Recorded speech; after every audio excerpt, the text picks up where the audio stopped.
Alright, howdy gamers! We've got another weekly show match event on the menu here before we go on a mini summer vacation of sorts, I guess. I think we're taking a couple of weeks off after this one, and we'll be back on the second Sunday of August. But now, for your viewing pleasure, 6 handcrafted matches of Guilty Gear Strive is what we're about to embark on from the EMEA side of the globe. This is Bounty Hunters, and I'm your usual host of the evening, QK, talking you through the action tonight in our first to 7 show matches. That's a lot of difficult syllables to keep up with. Okay. So definitely I think the main cluster of players we're focusing on tonight, or a funny little, whatchamacallit, a troop, a coalition of players joining tonight is the Polish block. We've got Butty, Yappie, Antonio, as well as Kubikew joining from the Polish Guilty Gear Strive force. One of those matches is going to be a Poland versus Poland match as well, the number 3 slot. And apparently that match has a lot of lore as well. These fellas play quite a bit, and we saw interesting footage on the Discord side as well. So this should be a certified banger, not necessarily in the traditional sense, but in the way that when you have 2 players who are extremely familiar with the character and the player matchup, a lot of funky things, not funky, but interesting things usually happen. You see Yomi layers outside of what you're probably used to. And I mean, you know, when your sparring partner plays a character, or either when you play your sparring partner, you're generally like super familiar with the matchup as well. So in that sense, expecting a lot of interesting stuff from the spectator side of view. Other stuff tonight, I think let's see, the first timers tonight are gonna be yakulikov in the number 2 slot. Antonio is one of them. I think Kubikew is one of them. Yeah, I think those are the first timers of the evening. Then we got, of course, Ghozzty and Mary, who recently made their debut. I think it was even last week we had both of these players, and now a pleasure to see them duke it out again. And then, of course, like, interesting snapshot is, well, Zato. It's been a little bit. It's been a couple of minutes since we've seen Well the last time. And what a pleasure to behold as well, for Well is playing one of those interesting characters, Zato, not necessarily super popular, but very, very interesting character to spectate on a competitive front. Yeah, that's pretty much what we're in for. We're starting the evening with a super high-level match. Got Detada and Zikra lined up to play funky characters. Although not uncommon characters, let's say that much. Even though both of these characters are very interesting and sort of, funky to understand. There's a lot of technical stuff behind both of these, Bedman and Asuka. We do see them quite a bit, especially I would like to say Bedman. I've been seeing Bedman so much for like the past half a year maybe. It's like no matter what skill level I pick my character and do like ranked matches, matchmaking, there's always an army of Bedmans. So I'm not sure what was the point where the sort of momentum shifted or the trend shifted, but hey, there it is. Let's see, we had a message on the Discord side. Ooh, that is bad news.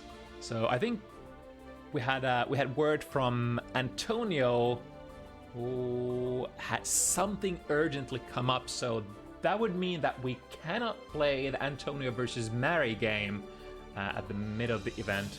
Let me actually, before I forget about that, let me let Mary know about that. We have a couple couple minutes before Detada and Zikra are stepping in. I'll already bring that card up. And we can talk a little bit about that in just a moment.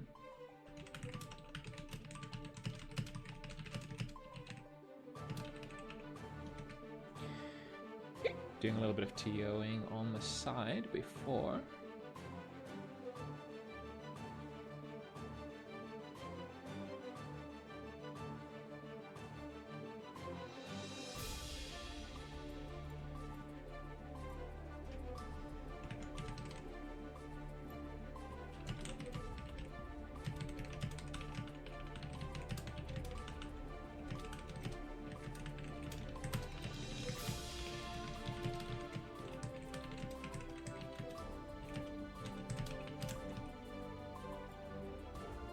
That should be the immediate stuff settled.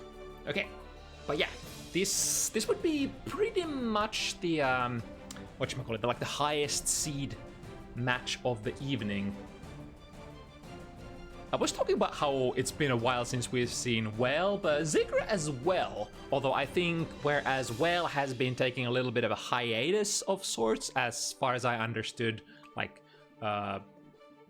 their lore in playing Guilty Gear Strive. I think Zigris has been playing like on the background or in the background, ever present face in the community. Just because we don't see you on Bounty Hunters doesn't necessarily mean that you're not active. Of course, we have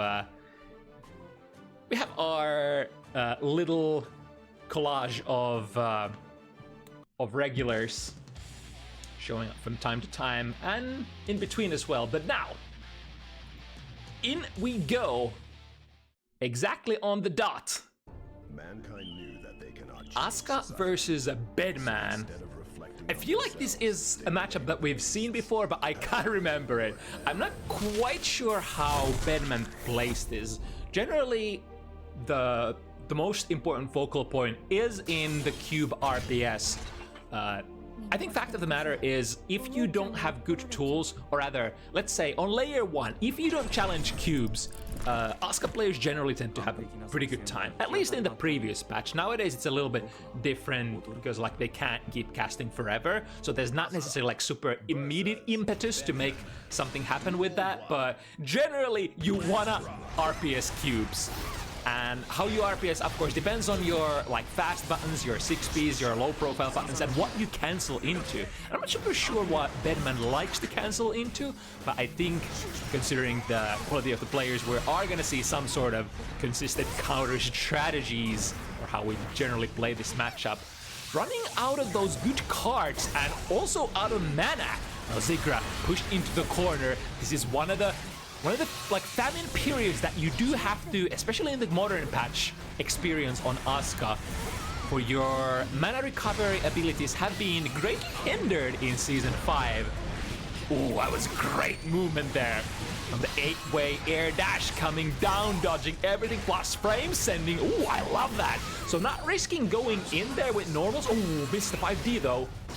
Oh, this could potentially be a comeback if Zikra somehow managed to get some spells in there. That's one cube, but one cube is only one. We got another one. Not a whole lot of mana to cast either.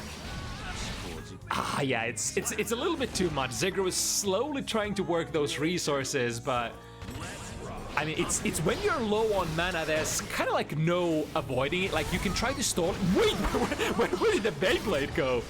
That was an air propelled to the right. A little bit more better position for Zikra, but of course imminent to go mana broken in a while if you do want to cast spells, and I imagine you do. It was a very considerable amount of mana that Zikra was able to recharge there.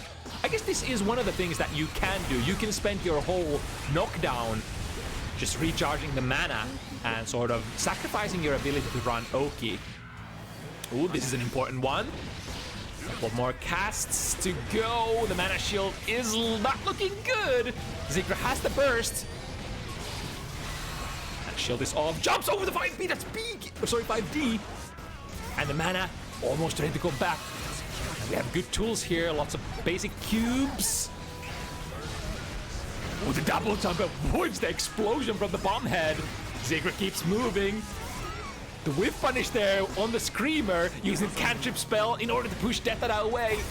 And another cycle, another mana cycle has been survived. Now we're back on that extremely good defensive modifier again. Even if Zikra takes a full combo here, I don't think he's gonna go down. But we'll have to solve this defensive position somehow. This guard crush loop is something what we're pretty accustomed to seeing on bounty hunters with the amount of bedmans around. Install super.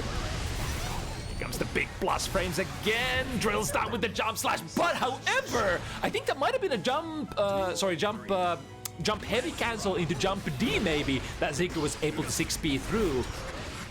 Correct me if I'm wrong, but really nice challenge here. That was probably on the verge of Zikra not being able to take any more pressure. Gravity staff down, so the colorful cube does colorful cube things. Or rainbow cube maybe, whatever you want to call that thing. Kind of coming back soon as well.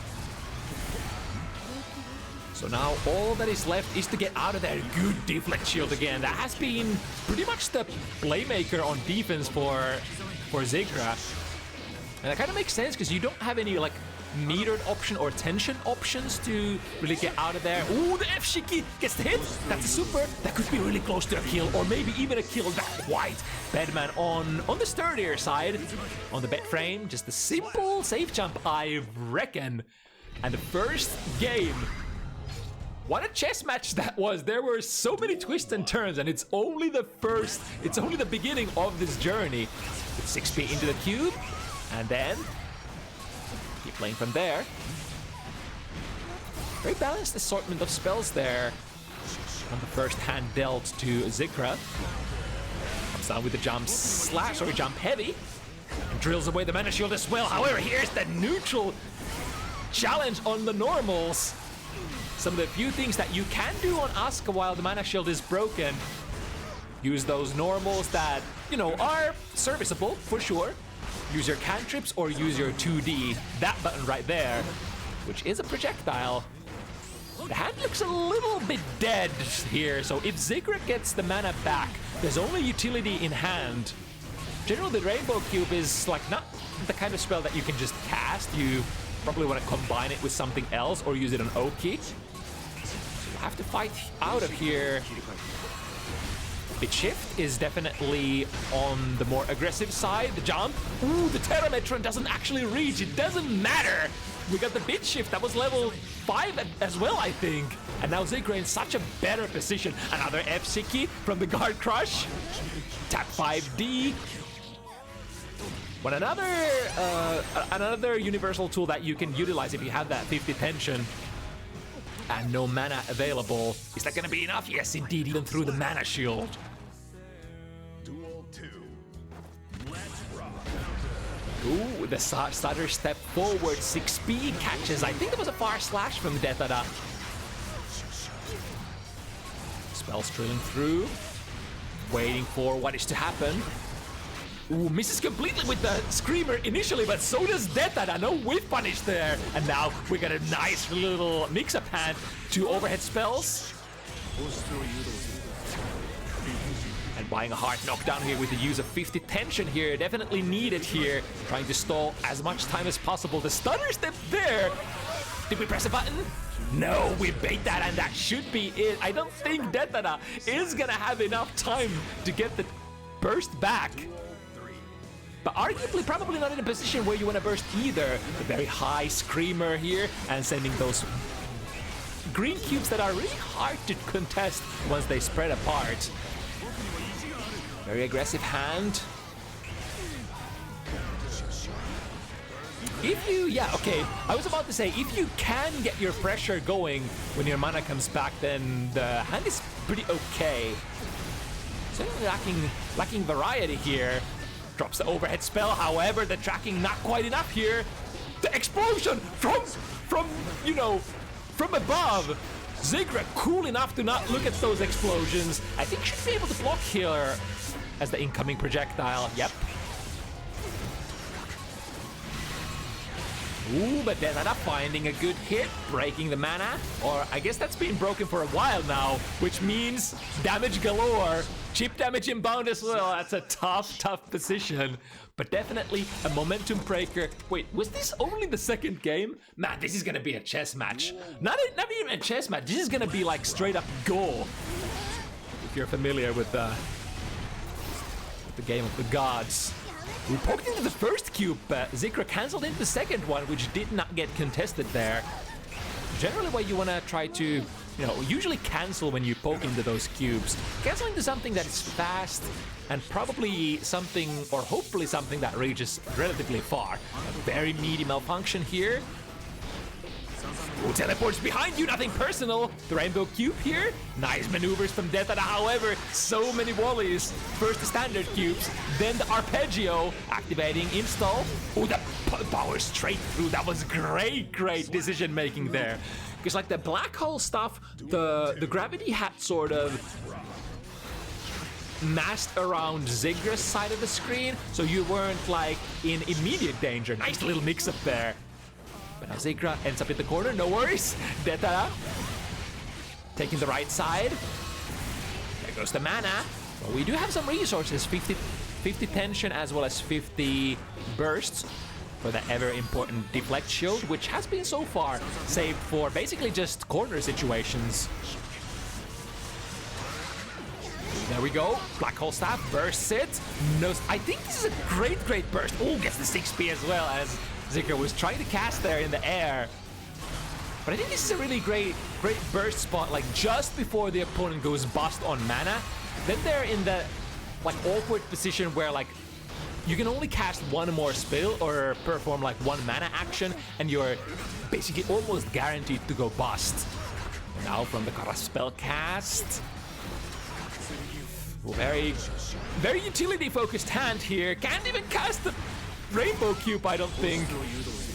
Using the tension in order to buy time. That caught the backdash, I think. That's big. 6B. No close slash. Okay.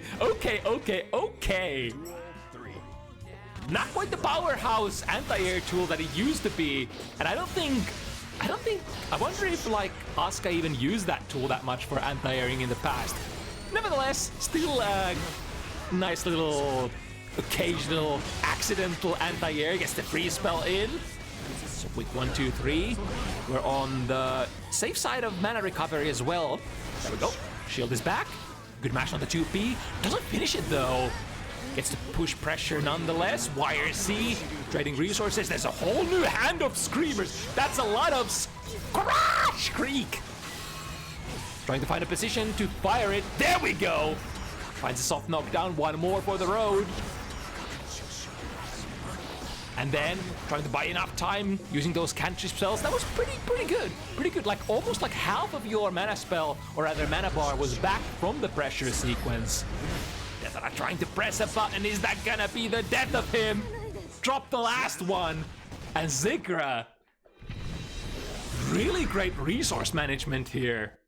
I think this new version of Asuka is, like, to a certain extent less flashy than the old one. Because, like, I mean, everybody, even if you hate playing against it, it kind of looks funny to watch on the spectator side of things when you're just, like, mercilessly barraging the opponent with, like, unending wave of spells. Ooh, that burst is gonna get broken, though.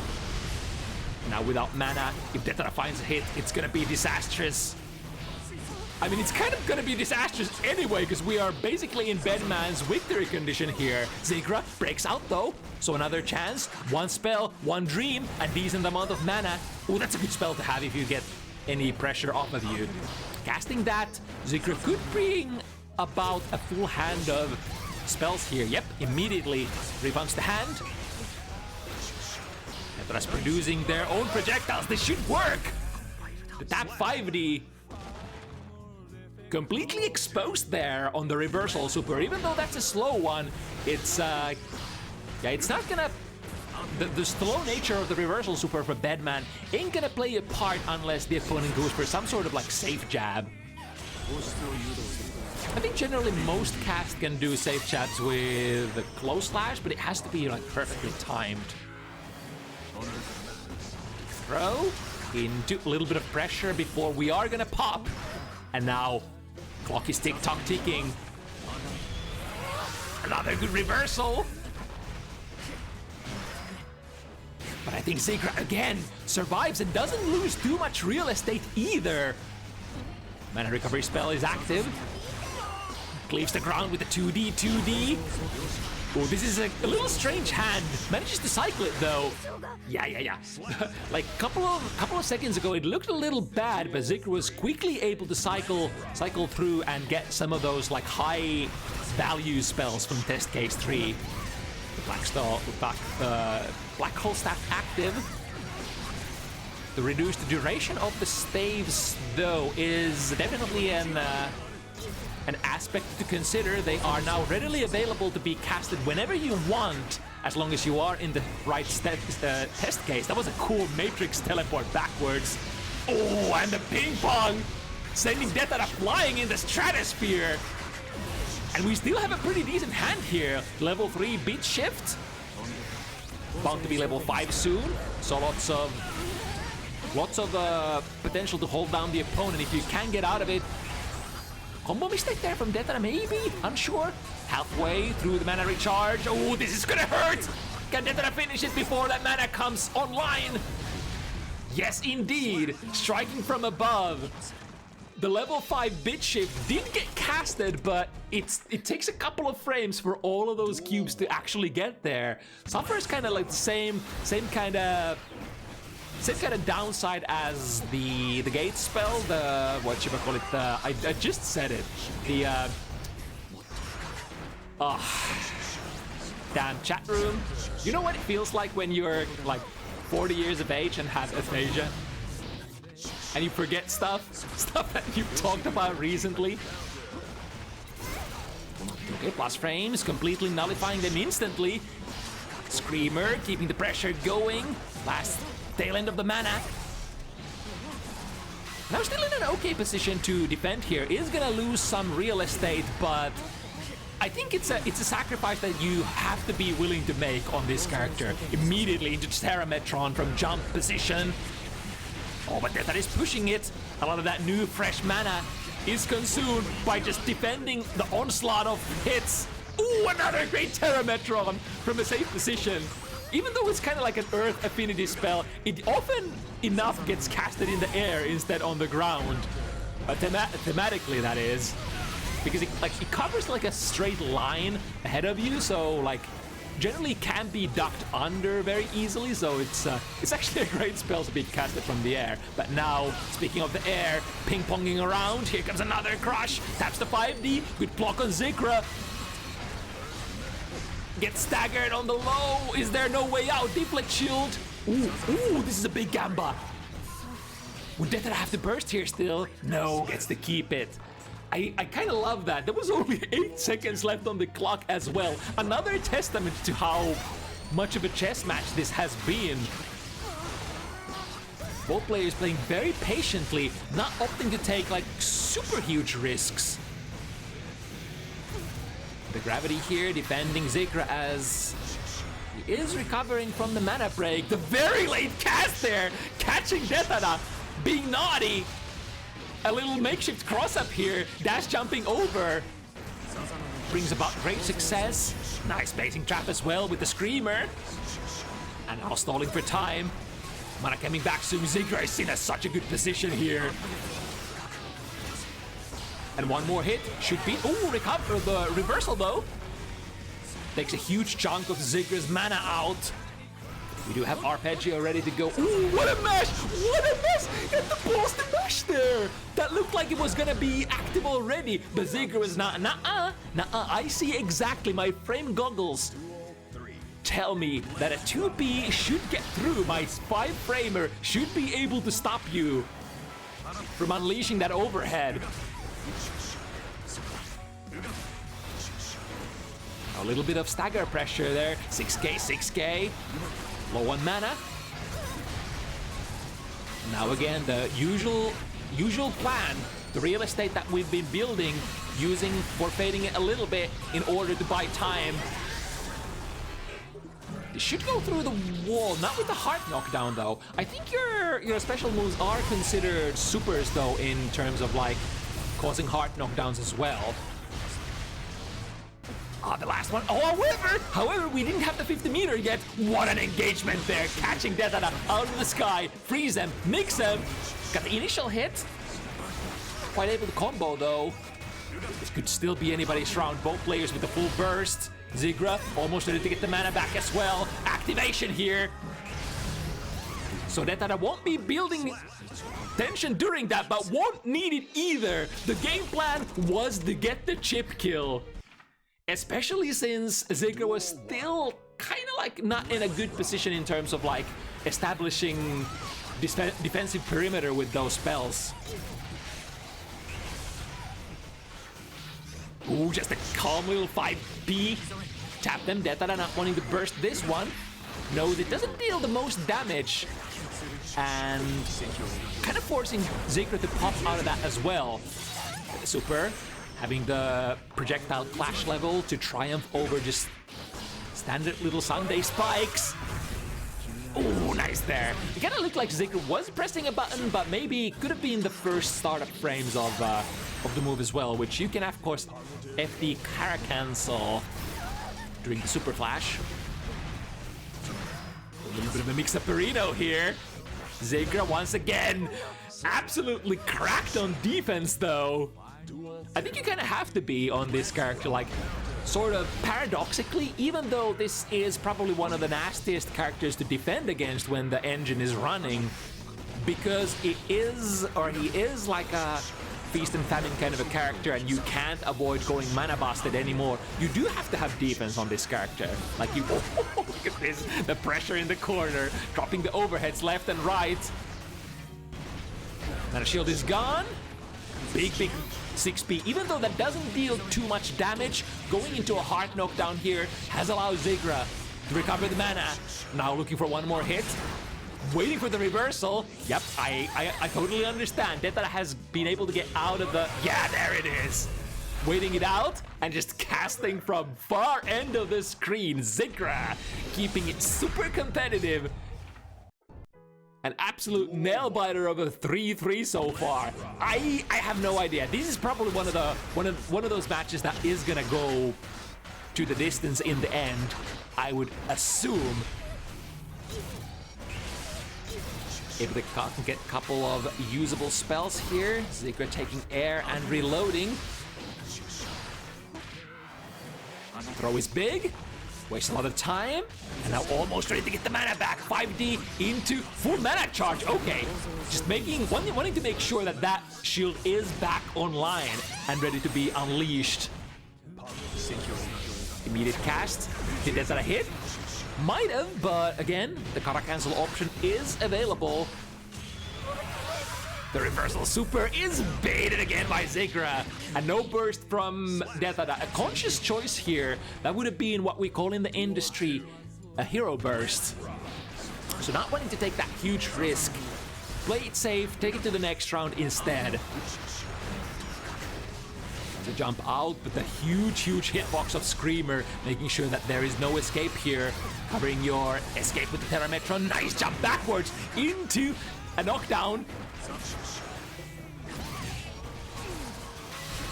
Spacing for Detada from the air. Has the RC as well. Keep the pressure going. Nice deflect shield though. Immediately into a momentum shift.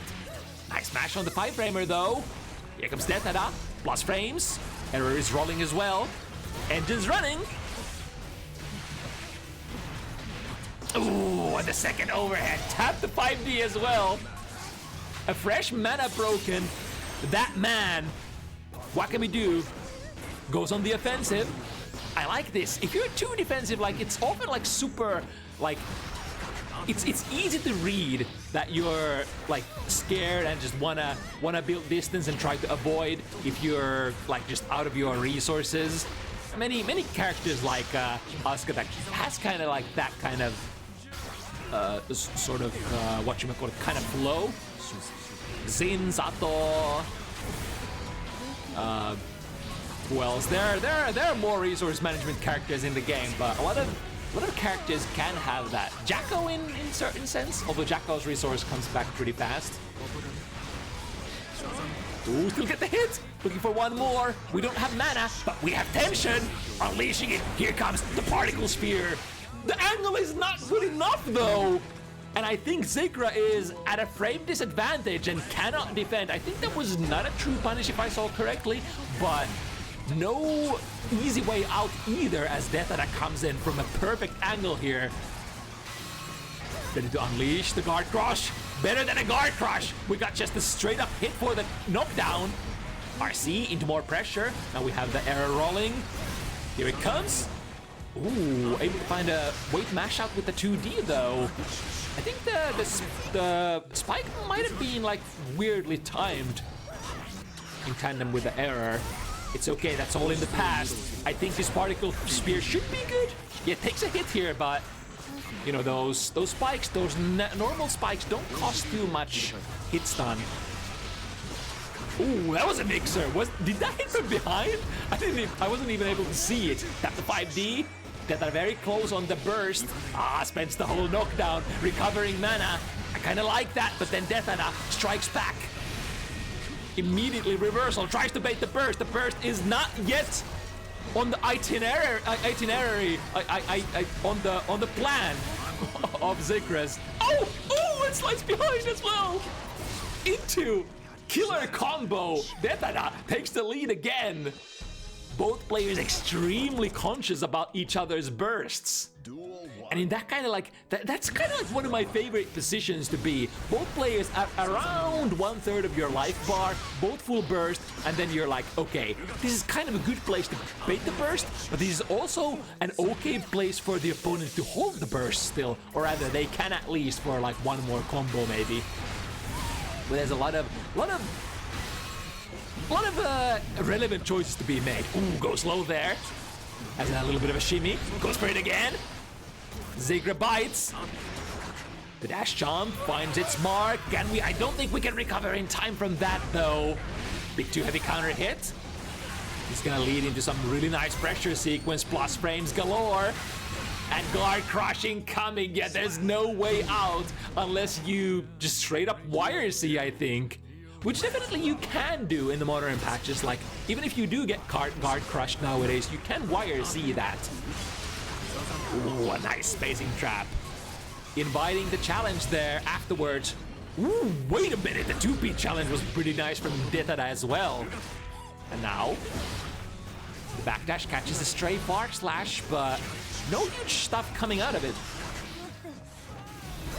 What a challenge there, preventing the second wave of the gate going active. Both players having insane plays here, and now with the that's a counter hit. That should be the kill even before the burst was available for Zikra. Bam! And that was a really relevant position to pull through with a really fast combo. That'll mean that Detada has, for the first time in the set, gained relevant amount of momentum. Now 2 games up. The burden of making the comeback finally on Zikra. Even if you trade game for game here, that's gonna mean that the final score of the set would end up in Detada's favor. Oh, and that pressure is relentless. Finally, the burst comes out. Has to block the Beyblade in the air, but of course the tension cancel is inbound. Nice catch from the air, and now into the Asuka pressure sequence. Oh, gets a 2P out of there. That was a brave one. I think Bed has a decently far-reaching 2P. I see a lot of Bed players having, yeah, look at that. I see a lot of Bed players having lots of success with that button. Kind of visage of Goal Slash. Not a safe, or whatchamacallit, not a safe jab set up there. Very difficult to safe jab perfectly that. Mana is gone, forced to block the error as well, so Detada cleaves it to great success. Has this been the momentum breaking point? Has Detada just got the download complete? Let's see what Zikra has to say about that. Blocking everything. Oh, but the last one, yeah, I kind of agree with this. So if you want to actually play relevantly, while Zigra is still mana broken, you would have to probably burst that, because like he was on the way of, like after the pressure sequence, just getting the mana shield back for free. Quotations. Bouncy bounce. We get a high level bit shift on the background as well. This is gonna break the mana shield though. Tough years ahead for Zigra. The burst is available. How are we gonna distribute it though? Are we just gonna go for the full burst? Yo, the 2P just breaks every single cube of the bit shift level 5. Wowee! The bar slash from a very far range as well. Forcing Zigra to go for that full blue burst. Can we make the comeback? Here's a throw. Reversal super is available. Doesn't use it this time. And we are still on our way to potentially make it very even. Shift into the test case 3 very early here on the last round for Zigra. And he's looking a little bit bare bones. Last stray spell. Luckily for Zigra, did catch Detada from the air. And now the mana shield is back. Chaotic option is a little chaotic indeed here. We'll have to rely on the empty spells, the cantrips, in order to make stuff happen. Install online. Would be super good to cast this arpeggio if we can, but I think with the install super active on the Detada side, there we go, finally finds the counter hit. The tech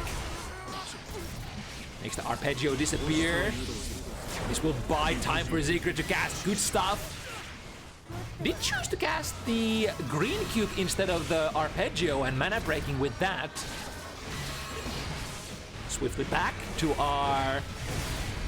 Ooh, the forward pressing momentum. I think the deflect shield was still pretty okay. Trying to shake, trying to fake the cross up. Goes front instead. And there, no mix-up. Just waiting for some sort of response there. Maybe on the deflect shield. Zigra still in it to win it. 4-5, not too bad. We're getting a disconnection here, I think.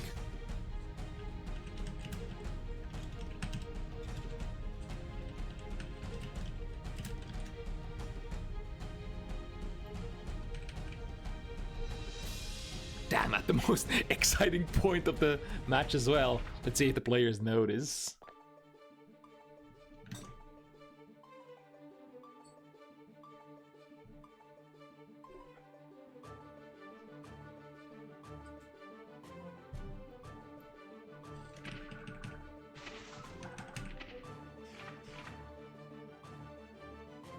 I think we were actually able to just jump out like that.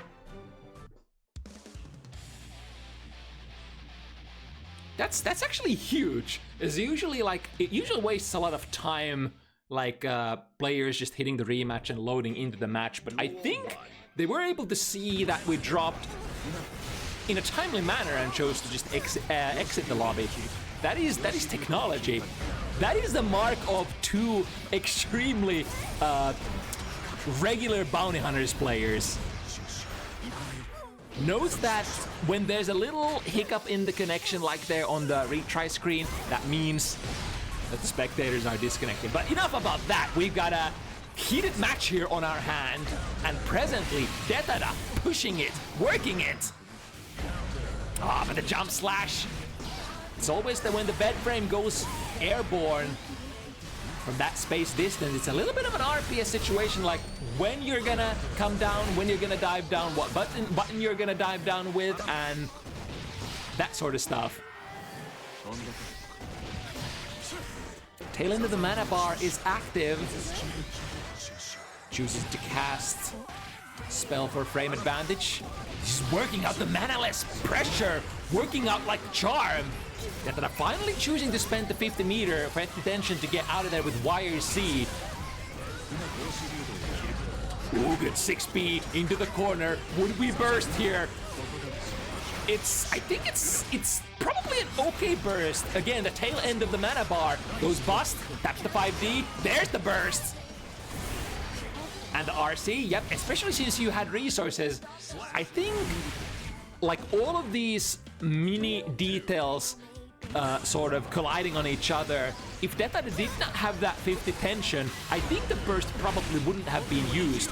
But combined with all of those factors, you know, Zigra being out of resources, out of mana, you having the resources yourself, kind of warrants, and the life bars being about equal, warrants the burst. And now, that gamble is paying up big time for Detada as we're about to, trying to make it 6 points. We'll block the Beyblade in the air, that means don't even have to cancel with the RC. Initially at least. Here comes the error once again, tap them with that 5D, and we are in a very commanding position. One of the most active, regular Bedman players on Bounty Hunters. Going up on pretty much the most important part of the set as well. 4-6, not too bad, but that definitely makes can make even a seasoned player sweat a little bit. Now you can't make any mistakes, but this is where champions are made. This is where the nerves are tested. This is where the legends emerge from the storybooks. This is where you pull out the Super Saiyan God mode and start playing like a cracked-headed maniac. And it looks like that's exactly what Zigra is about to do here. There are still comebacks to be made. Doesn't get the anti-air, unfortunately. Chooses to spend burst here as the mana bar is still usable. You can kind of like view the blue burst during like out of your opponent's combo, the combo breaking burst, as a way to preserve some of your mana. If you are at a good mana position, it might be worth your while. Speaking of, you know, just being very conservative on the mana front, Zigra spending the whole knockdown once again, charging the mana, and look at this. Oh, there we go! Was able to poke into the cube, but immediately into the Beyblade. A little bit of a risk if the opponent would be blocking, but if they're not, look at this value that Detada was able to get out of the gamble. A single Beyblade cancel. Oh, but here comes the 5D tap. Buying a lot of time with this one. Mana shield is back. Zigra catching the recovery frames of the backdash, I think. Get the spells back. Test case 1 is still active, so basic spells galore. Ooh, nice cast there. There's nowhere to run when the opponent is back against the corner. Baits the YRC as well. Wizard, Shadow Wizard Money Gang. Printing that duff straight from the bank. 2 more to go to bring it even. Nice timing on the burst, putting Detada in the corner. Detada is like, now fuck this, I'm gonna get out, but he doesn't get out. Ooh, the angle was really nice, so like it kind of looked like you were about to cross up, so even if Zigra hit the 6P, if you choose your button wisely or even, you know, refrain from pressing any buttons, that might have been like almost impossible to anti-air there. RC is inbound, of course, from this neutral Beyblade. Unlike some other characters, this Beyblade very punishable on block, but very fast and can get you there, with the added benefit of also producing errors. The important unique mechanic of this character with the stagger pressure. Ooh, look at the range! That must have been a max range of 2... Is that 2S or 2D? I still can't tell those moves from each other on Bedman. Set point.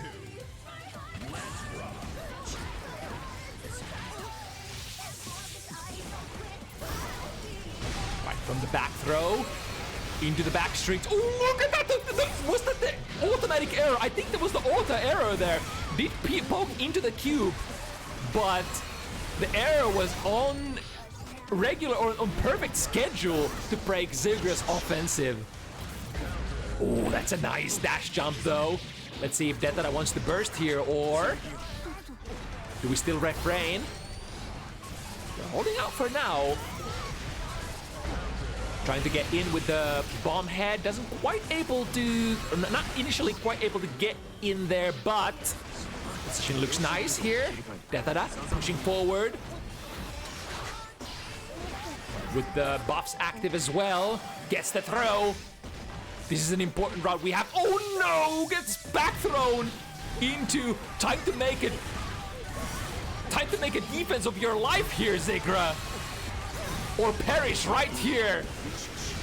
Doesn't believe in the natural order of things. Oh, nice. The perfect spacing there. Yeah, Detada has been going for the reversal throw quite a bit. Nice. I was about to say nice block on the overhead, but then in the follow-up situation, the onslaught is not over yet. Detada taking it home 7-5. What a very, very close match here. And good on Zikra not losing the fighting spirit there. Even though it looked a little dangerous at one point, still able to squeeze at least a couple of games and couple of rounds. Beautiful stuff.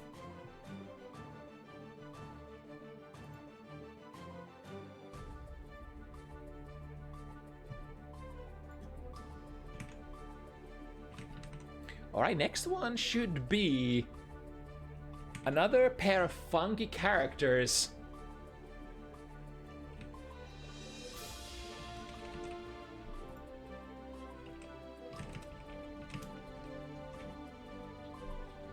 So we got Zato piloted by Wavy, and then Yakulikov, Faust making their first appearance here on Bounty Hunters on that Faust.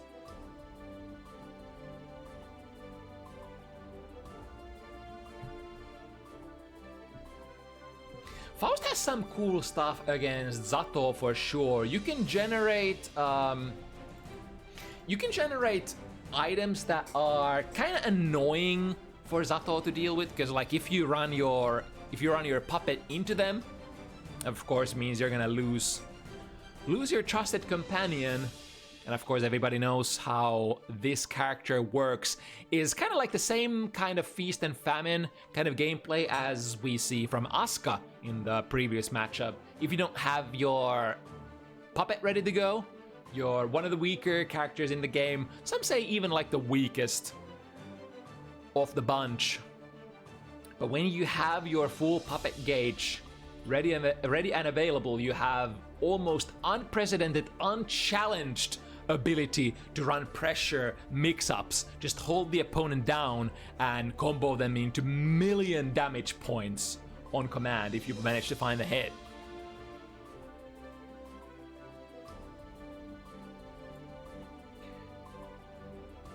Now, second matchup of the evening about to unfold.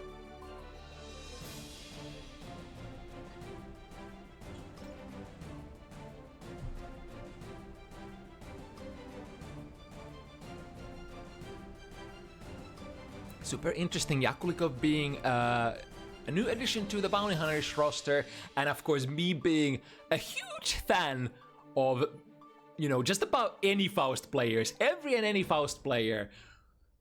I mean, alright, this is how it goes again. When you're playing against Faust, the character, at least for my character repertoire, always feels like, frick, this goddamn character and all the things that I have to do to fight against it. But when you're watching Faust matches, Faust players just bring some of the most entertaining shit to the game, let me tell you that much. And every Faust player has slightly different twist to how they like to pilot this character.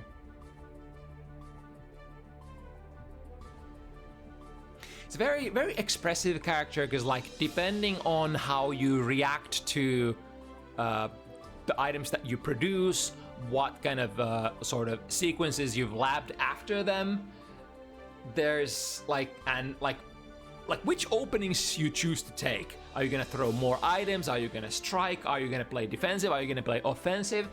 There are a lot of different ways to play this character. And then of course, depending on how much meter you're wanting to sink into those item supers, can create a lot of chaos on the screen. And as far as I've understood, you know, item super stonks have gone up a little bit in like the previous future, according to what I've heard from Faust players. Like it's a little bit better than maybe in the past to sink your meter into nowadays. which is also why we've seen a little bit more of that tool as well, I want to say.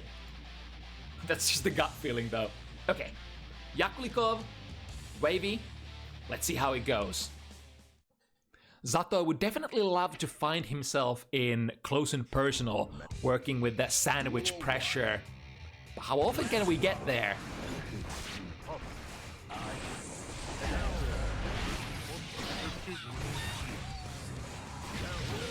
And I think if memory serves correctly, you have to play this matchup a little bit more aggressively on the Zato side, because of course, like, if you try to stall, if you choose to not engage with Zato, all of those items, love backs, all of that garbage on screen will make it even more difficult to mount future offense when you, like, even if you do have your puppet ready to go. Speaking of all of that garbage, ooh, teleports and picks up the trumpet as well. That was such a crazy round for Yakulikov. Man. Just getting locked down by everything. I think that's like, that's where it started from, exactly the, ooh, look at that though. The long range shadow gallery. Or sorry, what's the, not shadow gallery, the, sorry, the, what is that thing called again? Drunkard Shade. Shadow Gallery isn't even in the game at the moment, is it? Flash from the past. It's like Stripe players being like, what the fuck are you talking about? What is Shadow Gallery? Sorry, my bad. I'm a decade behind here. My bad. Ooh, but the snipe here and a quick 1-0 for Yakulikov.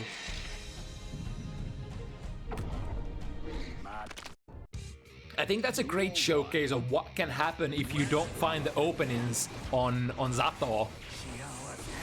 This character, yeah, not very great working solo. And oh, look at that, the far range poke here, fishing pole. You would have to cancel into like oppose really fast, but then the problem is, like, if you're far away from Zato, sorry, far away from Faust, and you choose to engage in the nice, ooh, but so far away that was only able to get the tip end of far slash, and from the 6 heavy overhead into item super, lots of garbage. The most important factor here was like getting the hammer. I think in that kind of situation, you probably happily pay 50 for a meaty hammer item, so that the opponent just can't absolutely do anything to you. Maybe in a tough situation, the PRC, yeah. If you, oh, going for a little bit of thuggery there from the get-go, that could get blood running high and fast and produce mind-boggling effects here in the rest of the set. Oh, here comes Wavy, finally getting some pressure going. And no way out of this as well from Yakulikov, for the burst has been used already into the item super. I did see the... Ooh, snipes the trumpet as well! That was a great teleport! Wavy wasn't quite able to relocate themselves to pick up that, but now... Burst is still some ways away. Wall break. Yakulikov could choose to go on the offensive here and burst if they want to. Tap the 5D, that's indeed what's gonna happen here. Immediate teleport PRC, throwing mix-up items as well. Using it for pressure this time around. I think wasn't in a position to teleport that time. Which is the usual left-right mix-up that you do get when you see your character throwing the meteor. Nice too as anti-air, and now fighting for the last pixel. The mix. Allows the puppet to be plummeted at you. Reversal super works out. First one of the set. Yakulikov unleashes a wave of reversal, stealing the second game as well. Yeah, that was pretty much a go big or go home kind of read there though. If that's blocked, you're probably gonna go down that round. The little body is on the ground. The ever-looming annoyance. And the hammer as well. Good items to start out the round with. Oh, but then the karma comes back. Throws a banana, which does absolutely nothing in that situation. Now, Wavy choosing to disengage from the little guy. Okay, gets hit, but at least the little guy was... Oh, a second little guy. This is probably a kill. Boom. really tough situation to come back from. Throwing those back-to-back little eddies, little Fausts. Little eddies on the baby's side. Ooh, big one. Sending the bomb on Yakulikov's side as well, forcing the good doctor to jump. Sandwich has been achieved, finds the low, here we go. The cash out, the wall break. I think too high and couldn't use the Sun Void there. Super is a little bit too slow to catch backdash from Yakulikov. The bomb is there still. Good block. Ooh, nice snipe from the air. And the horde of little Faust gone already. Catching them with the 2S into big combo. Here's the Sun Void. This time the opponent is not like 2 kilometers in the sky. And for good measure, Wavy steals the burst as well. This is a great position to be finally for Wavy. 2 extremely tough games behind, but now, nice snipe with the jump D. Oh no, the explosion! The good defense from Yakulikov forcing Wavy to be pushed into the explosion. Was trying to avoid it as well, going into the jump D, but now trying to escape with a little bit of an escape touch maneuver here once again. The jump D. Ooh, getting that throw this time. And baiting the burst. That's chef kiss. There's been so many. Like, have you seen how many right RPS reached? And not just small RPS reach, huge RPS reach for Wavy this round. But is it enough? We're fighting for the last hit. Tries to go for the blue RC. Momentum plummet. Builds into 50. Looks good. Can burst here. Never mind, I'm lying to you. Liar, liar, pants on fire. Because Yakulikov was literally 1 hit away from being able to burst that. Or like build that burst. Ooh, that was so close as well. That might have actually been the game decider there. If Yakulikov was able to get the burst and like break the momentum, it would have been little Eddie gone. That would have been back to neutral, a position which Faust definitely prefers. Ooh, got them with the far /5 heavy, nice. Has that always been able to combo like that? I do know they changed. Ooh, the 5D tap there. And the little guy finishing the contract. Quite good, knows the RPS. Doesn't just stand there off the jump 2K love bag. I'm not sure if Wavy got caught in the explosion there, but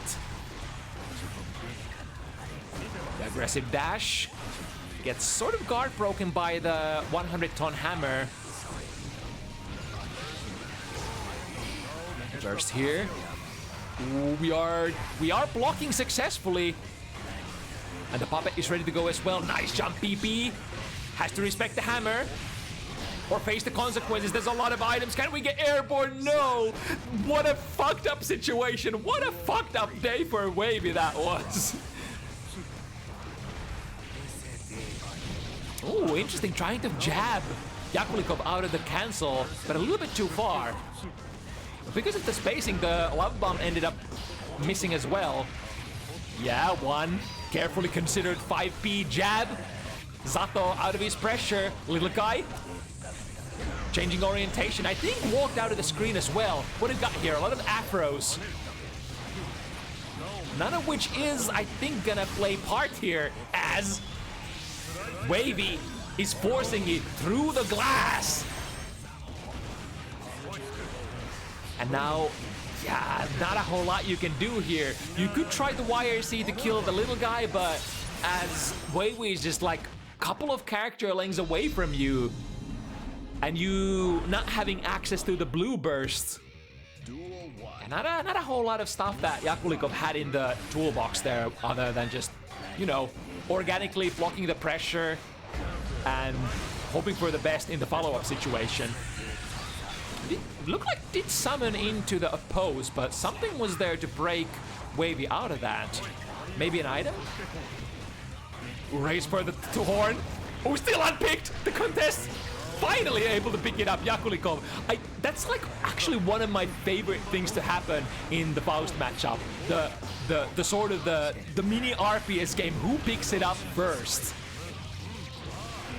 And the amount of resources that you're willing to sacrifice for it, like bursts, wire seas, stuff like that.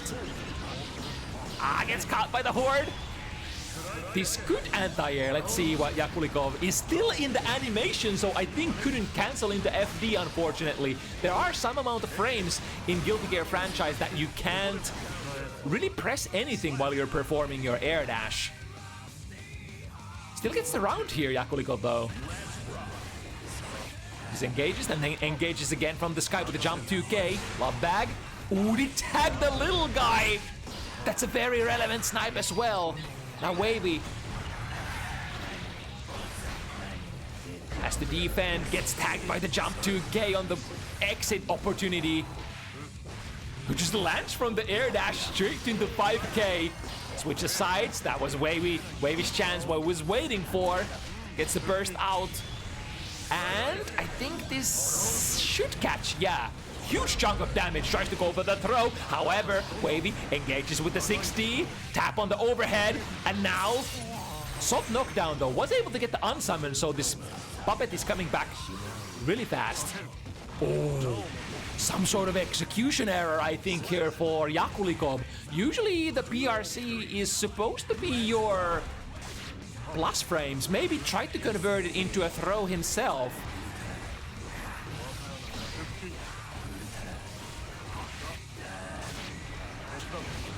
Trading small hits from both sides. This is kind of interesting how like both of these characters kind of have this thing where they can kind of engage the opponent from really far away. Oh, nice read here for Wavy.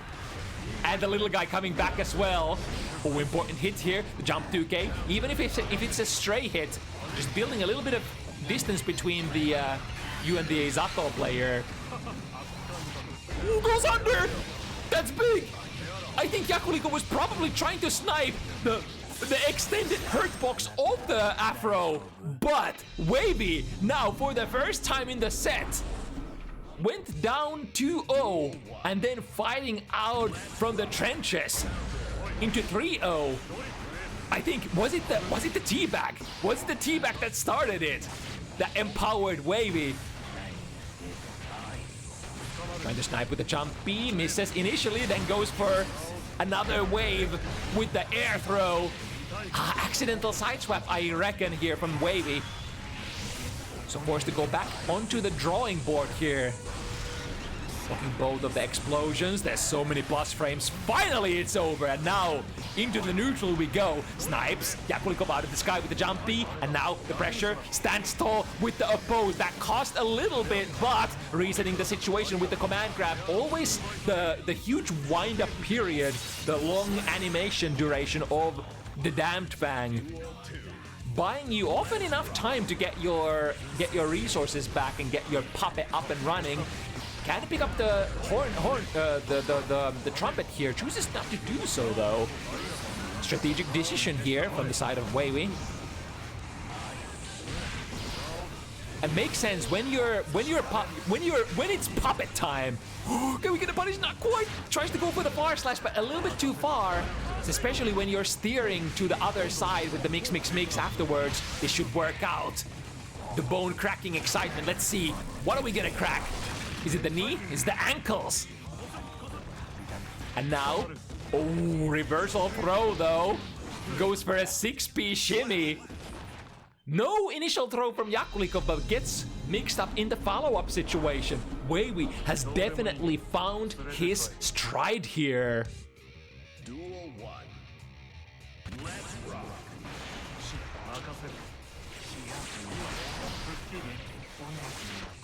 Ooh, the snipe here with the jump B. But the explosion had to respect it. I think it kind of looked like Yakulikov did not get affected by the explosion, so was able to get the advantageous situation here. Wavy though, reversing the situation with a burst. Now unavailable for a little bit. This RPS goes for the jump K. What a brave move here. You are, strictly speaking, at a disadvantage when you are the guy in the air. and your frames are slowed down with the BRC. But it is still, strictly speaking, an RPS situation. You do have winning options here. Tries to go for the throw again, but the 6P counter, sorry, the 6 heavy counter hit from Wavy's side. Nice block on the overhead. Oh. Still getting value out of the hammer. Here comes the summon and the overhead, the quick. Ooh, tried to go for an unsummon sequence there, but not keeping tight enough. The bomb, escaping. Oh, that was so smart from both players. And then the bait as well. Burst is available. Yakulikov goes for it. Might as well. Has to, in fact. The jump D finds a hit straight into the explosion zone. Avoids it with the double jump into Love Bag. Yakulikov is running out of health. Here comes the snipe. Has to defend with FD. The guard crush. And then the burst from Wavy. Both players with no resources whatsoever. The YOLO mix. Doesn't get the hit though. No OTG, but the 6 heavy finishes the job. Oh my goodness. Both players poured their heart and soul into that round, and all of their resources left with absolutely nothing at the end. Gets out of there with the jump 2K, and now oh, Wavy trying to poke into the bomb, but just a little bit too short. Very common problem at this side of the town. Oh, we got the turncoat gang. Little Faust running through and aborting the Yakulikov's pressure sequence. Now here comes the summon. Playing from a safe distance, and there's the Farslas. Yeah, I was about to say, when you try to maintain a safe distance like that, or perhaps forced to maintain a safe distance like that, there are bound to be some gaps there eventually. Here comes the burst, where we kind of had to. Last bit of health. Ooh, this is tough. Blocks the 6 heavy. Okay, we're out of there. I'm not sure which side that was gonna be. Hitting from the left this time, or the BRC. Okay. That was the last of Wavy's resources, though. The counter hit. This is looking good. Puppet is back. Unsummon in order to checkmate. And a throw. I think this kills Zato. Faust? No? Actually, no. But gets the meaty 2D. I was about to say, so because Faust's guts are so low, I was thinking the Damned Fang might actually finish, but not enough firepower on the command grab. Still, great plays, back and forth. Like, despite what the point situation is at the moment, both players have been playing absolutely beautiful Guilty Gear Strive. Teleport again, I think no doubt trying to avoid the explosion that we never wanted to look at. Oh, the clash, and then the 5 PP mash, getting the best of Wavy that time. Little guy on board. That's gonna be a hard cookie to crack. Could backdash into the whole. Oh, the teleport again! Those strategic choices. I'm not sure if it was actually like a conscious choice for Wavy to just try to go in and avoid the trumpet, but you know, Yakulikov had the presence of mind to go for the teleport and pick it up. Even if you do get punished from the teleport, like, you got your gang coming up in just a couple of moments still. Good block on the overhead, but the pressure is not over as long as you have the little eddy gauge left to go. Had one more puppet move, which was all that Wavy needed to get the last mix-up in. Not a whole lot of plus frames from the jump K there, I reckon, from Wavy. Or rather, for Wavy. In the corner, though, this could be bad. Holding the burst resources. That's, of course, like a very... Oh, snipes him out of the sky with a froggy immediate burst from Yakulikov's side. The float has to avoid the bombs. Both players avoiding them in their own strategic ways. The dash jump doesn't go for the throw. The bomb is sandwiching as well. Is he gonna kill the puppet? No, the puppet's still alive. What is going on? Has the opportunity to refund here with Sun Void. The combo misses though.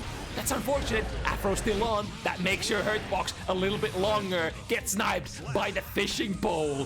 What a crazy round. Every single round, I tell you, has been absolute fire, explosions, and straight out of, I don't know, Michael Bay movie or something.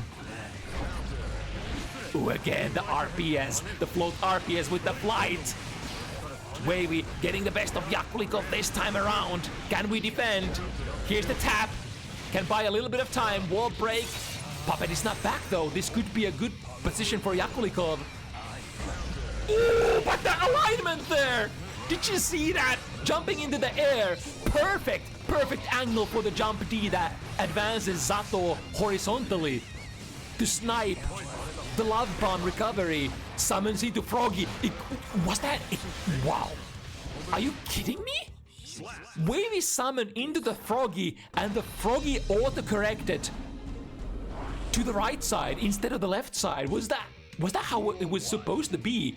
I'm not sure, but that was crazy. Right, this time summoning into the oppose. Great choice. Ooh, the dash jump, getting the burst as well. It looks like Wavy has been a completely different Zato player since the first couple of games here. Counter hit. Forced to cash out like this. I don't think you really don't have any options there to, scrape the opponent off the wall any other way. Trade definitely in Yakulikov's favor here, for they do break the puppet, but in terms of life here, you can't really afford to trade too much. And gets mixed up, left or right, make your choice. I don't know which one that was, but the fact of the matter is that Wavy is on set point here. Nice moves from Yakulikov though, avoids the jump D and then snipes with the jump heavy. Oh, the perfect timing. Wait, was that was Drunkard Shade that they tagged the teleport with? Does that have active frames? Was that another misinput, or was that just a calculated perfect game? Either way, teleport to the other side. Banana Peel making an appearance there. What's gonna happen? So the Tenton Hammer is gonna come down. Faust is gonna come down. Yeah, it's... That was a very interesting situation. Disappearing from the screen for a strategical amount of time so that the super from Wavy ain't gonna play any part. We got the snipe on the puppet, and the little guy making sure that we're not gonna get punished on the mix. Little guy gaming, 5P gaming from both sides. I think both these characters sharing somewhat of the same kind of fate that their 5Ps are not the best converts, or not the best in terms of convertibility. Wavy, Tragedy strikes, wasn't able to combo from the 5P RC explosion. Wavy still has a burst here, which I think they have to go for very swiftly if they do get hit. Oh, the double jump D combo, however the 5P, immediate burst as soon as the first hit lands. Yakulikov, the more healthy player here, steers the air dash very high up and comes back, or comes down from an angle that is just not challengeable for Wavy anymore. We are still in it to maybe win it, but still play for... I would say, like, if you choose to persevere in this kind of situation where you know it's very desperate and you need so many games, if you never give up, even if you don't get there, you are definitely remembered as one of the war heroes that survived the fight. We got the far slash, immediate burst from Wavy. Unfortunately, the puppet did disappear from that. Oh, but we got the burst here on Zato's side. Again, these RC conversions have been a little shaky for Wavy. Holding down the fort with the oppose into command grab, the classic from Zato's side. Trading blows. Unfortunately for Zato, trading a float like that means that your puppet also is gonna go down. Oh, I love that the high jump avoiding the Froggy. But is it enough? 6P reversal, catches the 6 heavy from Wavy, timing is off. The little guy is there, saving the day. Oh my goodness. The Froggy going the wrong way. All sorts of animals here to cover both players.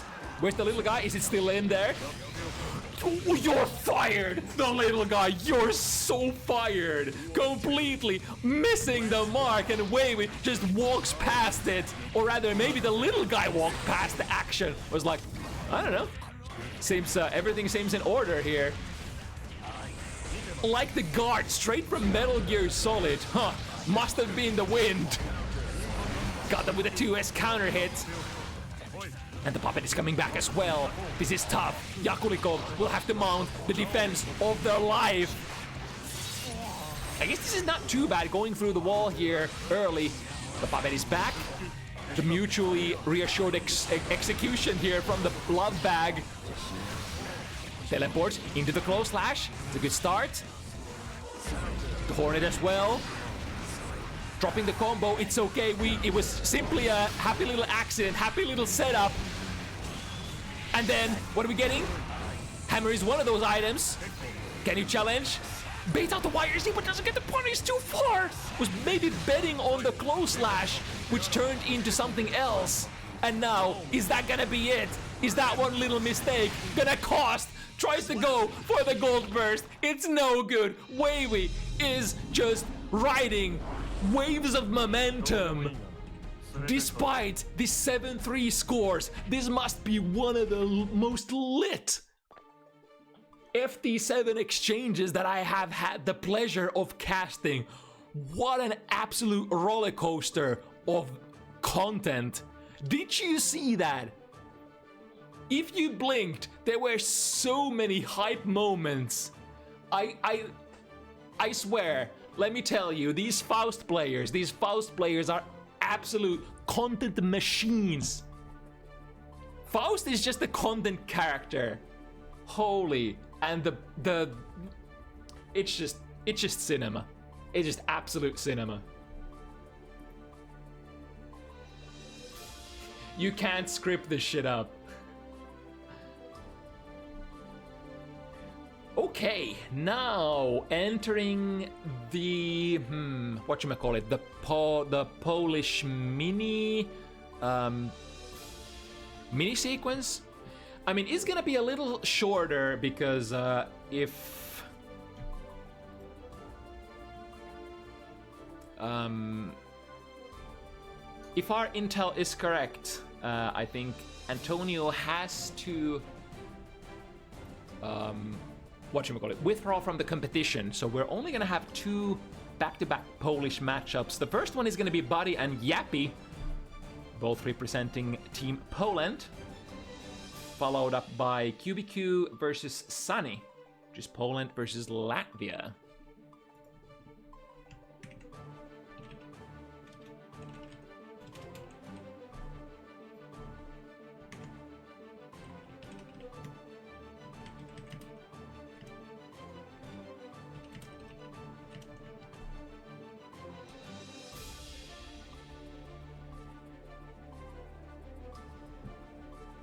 But this one, ladies and gentlemen, is a huge lore matchup.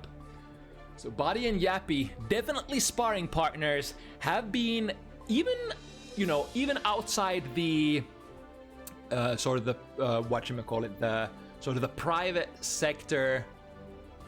How should I put this? Even outside of the casuals, these players have been seen fighting in various different events as of recent as well. And as far as our intel tells me, the matches have been extremely tight. I think in the previous match it was, can I remember? I think it was Butty, right, who was the winner of the last big public set, right? In a previous event.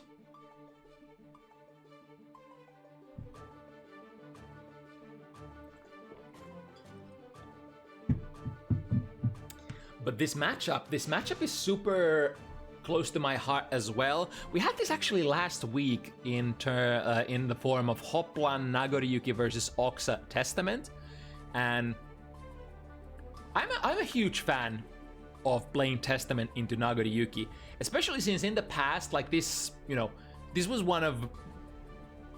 one of my most, I mean, historically Nagoriyuki, no matter what character I've been playing, has been my most labbed matchup. And perhaps the most amount of hours into this matchup has been played on Testament. And like it's been a roller coaster of emotions for me personally. Like how do I feel about this matchup? Like is it good for Testament? Is it not good? Is it like season 3 changes, season 4 changes? Like is it playable? But watching our best Testament players recently, they've breathed some new hope, maybe some copium. I don't know. I'm really up on Testament in this matchup at the moment. Even though, you know, no matter what you play against Nagoriyuki, it's often tough, but at least on a character like Testament, you have a clear game plan. Like, you have a clear sort of timing when you are super powerful and when Nagoriyuki is super weak. It's often when you manage to push Nagoriyuki back into neutral with high blood pressure, those are the times when, like, Nagoriyuki finds himself in a situation where, like, you just can't do a lot other than swipe the credit card. But then, on Testament side, you have a lot of tools that allow you to check the credit card swipe, such as that tool right there, the Arbiter sign. Well, let's not jump the gun here, or let's not jump the projectile. You do have to get Nagoriyuki there first. And every time the blood is available in this kind of position where you could still use 1 or 2 special moves, that's when you have to be careful. That's when you have to be scared. What if they just choose to skip the neutral? What if they go for, like, exactly that? What if they go for a clone Kubikew, for example? Or a Beyblade from downtown? But then, this situation, this is the checkmate. This is the shit that you want to be as Testament. We're being a little frisky there, utilizing the succubus marker to teleport into pressure. And a good read there on the bite as well. Misses the combo and ends up in a really bad situation. The reversal 2S catching Yappie. Trying to use the burst here. Yep. This is the position. This is the position we were talking about. And the instant air dash gets there. The credit card swipe whiffs. And even though it's super fast on recovery, if you whiff it, especially on an airborne opponent, oh, that's a bust. Oh, he survives. Butty somehow survives there. Look at that. That was blood burst. If Yappie was able to block the last hit, it would have been a donezo deal. But that's, you know, that's part of the excitement of this character, Nagoriyuki. You do have those high octane, huge risk, huge reward moments where if you manage to get the last hit, the last mix-up in, you could just bring it back and win it all. Did a conversion with the DP. Misses the pickup though. I think, was it for the lack of blood level there? Slides in there, tries to throw. Once again, Yappie on that fuzzy jump layer. No, this time still on a block stun. As Butty trying to reach for the throw. Nobody is home, or rather, Yappie was home there, but was protected by the the throw protection. Right, opening it up. Testament favorite. Here's the pressure. Gets them with the jump. The DP.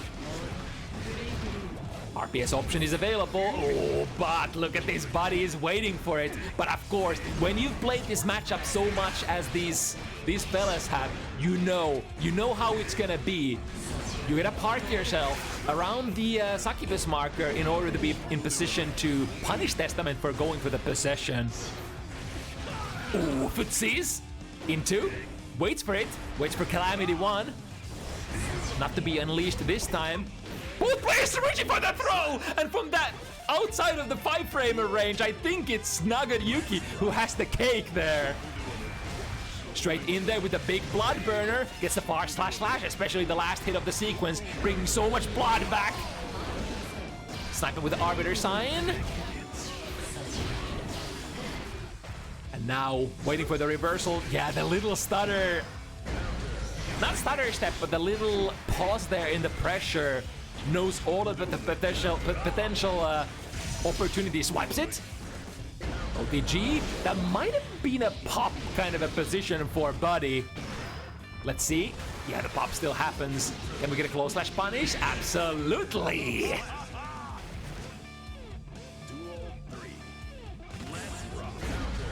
Starting with a 2S, so that's I think that's a 10-frame move for Testament, which is exactly the magic number that you need to call out Nagoriyuki's round starter DP. Also a 10-frame starter, or is it an 11-frame? I forgot. But I think generally, if your 10-framer reaches, it usually beats Nago out of it. That means it's an 11-framer, right? Who caught them? Spends all of their resources into that though. Yappie, can we make the comeback? The tech, is it a burst? Not quite, but now I think Yappie is in a somewhat of a... No, never mind, not quite. If Yappie was able to escape with the backdash, that would have been a really great position. But the samurai swipe, the full level 5 heavy, or rather, I guess the full level below Blood Rage, forcing their way in with the clone Kubikew. Ooh, perfect spacing there. The 5K ends up whiffing, making Yappie minus there, I think. Jump over the crow. Need to escape this corner. Connect the jump K a little bit too high up in the air and ends up minus frames. Yappie once again. Same kind of situation. Doesn't manage to block the burst. And now we swipe. The trade is okay. I want to say okay for Butty. Should be blood negative here. No, never mind. It's gonna be a pop. I thought that was enough blood drain, but I guess I'm not the Nago player, so you know I'm not doing the math correctly.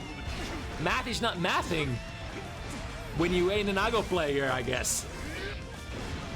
Yeah, once again the jump K. I think the jump K doesn't have good cancels into anything for Testament side. So unless it gets some sort of like a really low angle hit, really hard to convert into anything. Of course, anything converge on, oh, nice 5P anti-air, and the cash out. Lots of blood coming back as well. Calamity 1 is safe jabbed. There we go.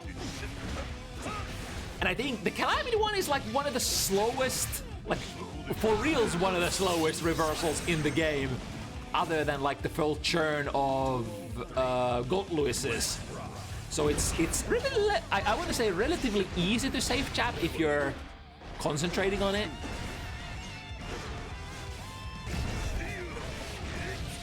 Those are some very important heavy swipes. That's gonna bring a bit of that ever needed blood back. And look at that, the blood situation is rather okay for Butty here. Even after this Beyblade, should be able to split a cone throw Kubikew into a super jump. And gets the round here, and the lead as well.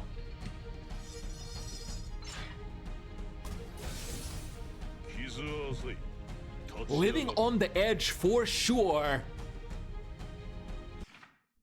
But I mean, when it's like one of the closing moments of a round, those are the moments when you most commonly are incentivized to maybe take those big gambles. Nice shimmy here, backdash into a 5 heavy. Pushing Yappie into the corner, got the frame trap on 6K as well. Ooh, tried to stall time with the jump D in order to not fall into the fireball. But I think that was a fully charged Grave Reaper S, which lingers on the field for much longer than the standard version. We got the curse, that's gonna be a pop. Let's see if Butty wants to spend the burst here. Answer is no, so we're gonna convert into water pressure. A lot of stuff available for Butty here. 100 meter and potentially clone Kubikew. Goes for a clone. Ooh, it's gonna be a pop. RC. Yeah, and choosing to not take the burst here. Could have potentially bursted into 0 life. And maybe RPS for the round win with Blood Rage buttons.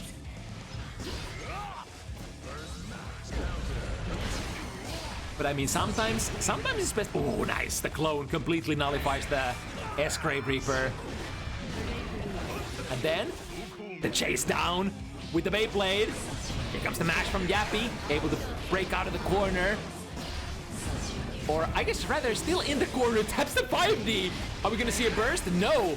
Takes the combo. I mean, there's a lot of ability for Nagoriyuki to take some of these combos because you're definitely not the highest damaging character on Testament side. Nice block on the high grave, sorry, the projectile, whatever the name is. Good read on the teleport RPS as well. Ooh, drift straight into the 2K from Yappie, and the frame trap was really basically on the edge of popping once again. Like we said, when the opponent is low. What was that anti-air on? Don't say it's so. Don't say it's so, senpai. It makes me angry. The anti-air Beyblade working its magic. Robert, it's pissing me off, but it's so good. Spikes the credit card here. Very close to, yeah, bringing it home with the full range level 3, 5 heavy Butty. With the strategical, risky reads there. Once again, was on the verge of going pop. But level 3 credit card swipe does, oh, the 6 heavy doesn't reach. Too low. I think was level 2 at the time. If level 3 might have been able to reach with the 6 heavy. Nice Kubikew, avoiding the Arbiter sign. It's a double tap there, triple. Oh baby, a triple. The curse on top of that as well. And now oh nice, oh, this is a good burst though, I think. The girls are gonna remain on the screen, completely whiffing though. But the meter was drained from Yappie's side here. Always a tragic situation when you're trying to convert into a super finisher and the opponent just chooses the burst on the perfect timing. Takes the curse here. Nice, he's just walking and then biting and then meeting. Oh, and then getting thrown. Ah, but not enough frame advantage here. New version, Season 5 Testament. They're not getting the frame advantage that they used to get from some of those situations. Oh, no whip punish either. I think Yappie didn't believe in the spacing there. Oh, that's a clean instant air dash jump K. Converted by the pop. And now let's see what kind of pops we are in for. There we go. Even if you don't have the stain, you can convert the jump K kiss touches with the RC like that. Extremely high block here for Butty. And the pressure from the curse pop. Disengage. This is exactly kind of situation that the perfect kind of game plan that you want to play. That's a pop. That's a pop right if Yappie manages to defend here. Let's see if it is so. It is so! And the burst, sorry, the punish, misses it initially. Let's Butty backdash out of there. It's like what? It's minus. Is it minus 8 or something?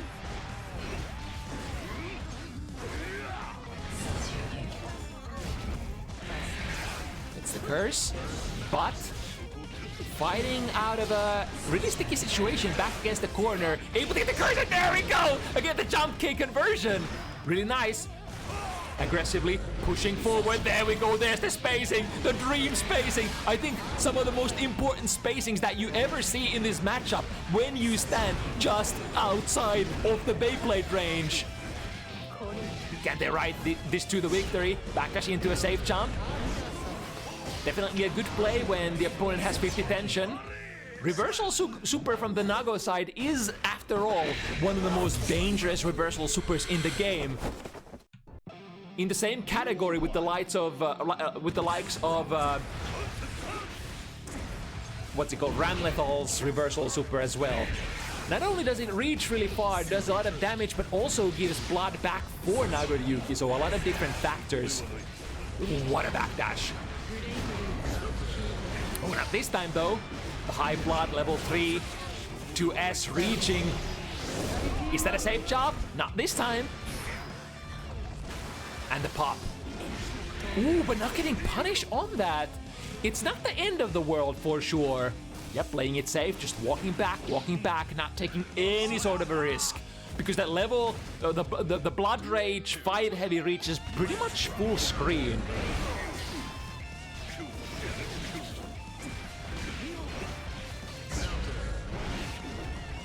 Oh, here's the pop. Oh no, is that gonna goes into the instant air dash mix-up, or sorry, the instant overhead mix-up. Sees the Arbiter sign going online, deems that there is no way to avoid it, and now Butty in a really good position to burn blood, or just do basically whatever they want. 6 heavy should take it. Yes, indeed. Swiping off the wall.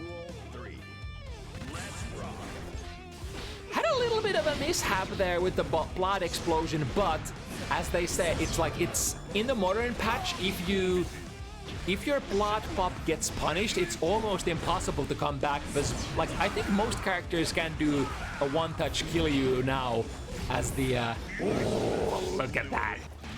But a little bit early there on the second throw. Too close. Charges the Grave Reaper for a little bit too long. Bait on the Calamity 1. And Butty. Just like that, with big RPS reads.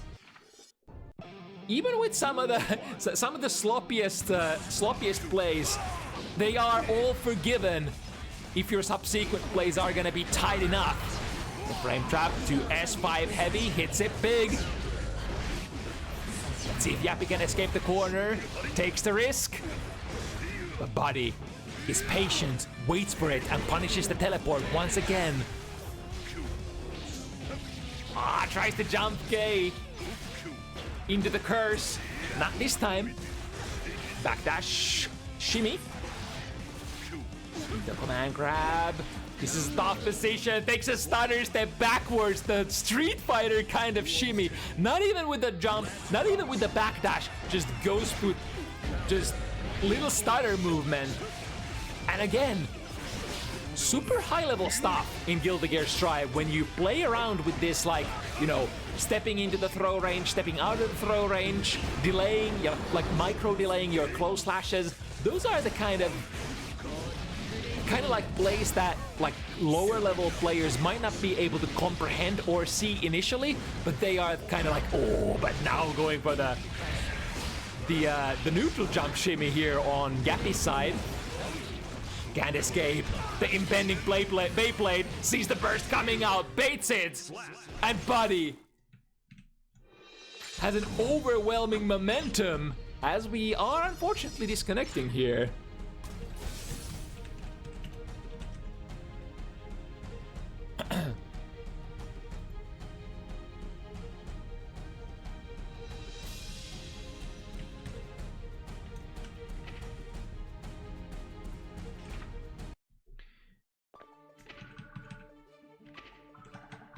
Let's do some magic here.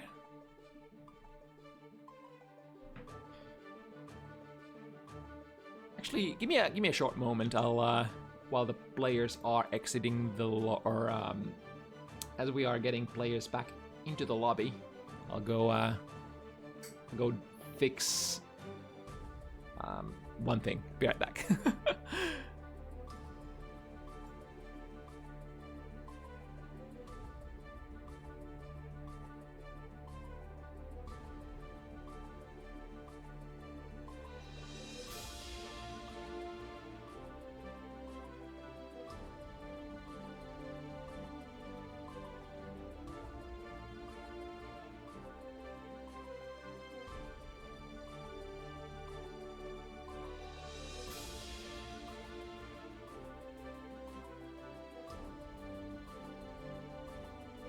Okay, we are back. Does this count? Are the players playing? I think the players are playing this, so this would count. Oh, I see. Okay, so Butty said that they are sandbagging. Okay, cool. We are on the same page here. Yeah, I was about to say, like, generally, like, it's okay It's okay for the players to play it out if they want to, but of course the preferable outcome is to sandbag out of there.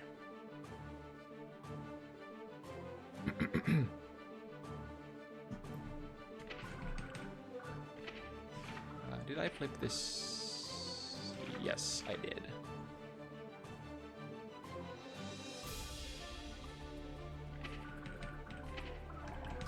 Okay, thank you so much.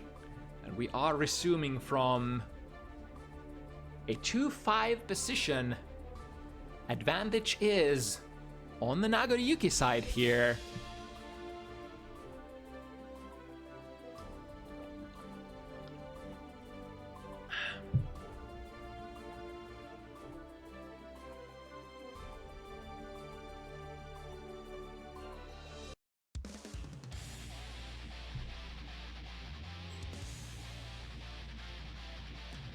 Yappie definitely has the game plan down, but it's one thing to know the counterplay and the other, and a completely different to execute the counterplay successfully.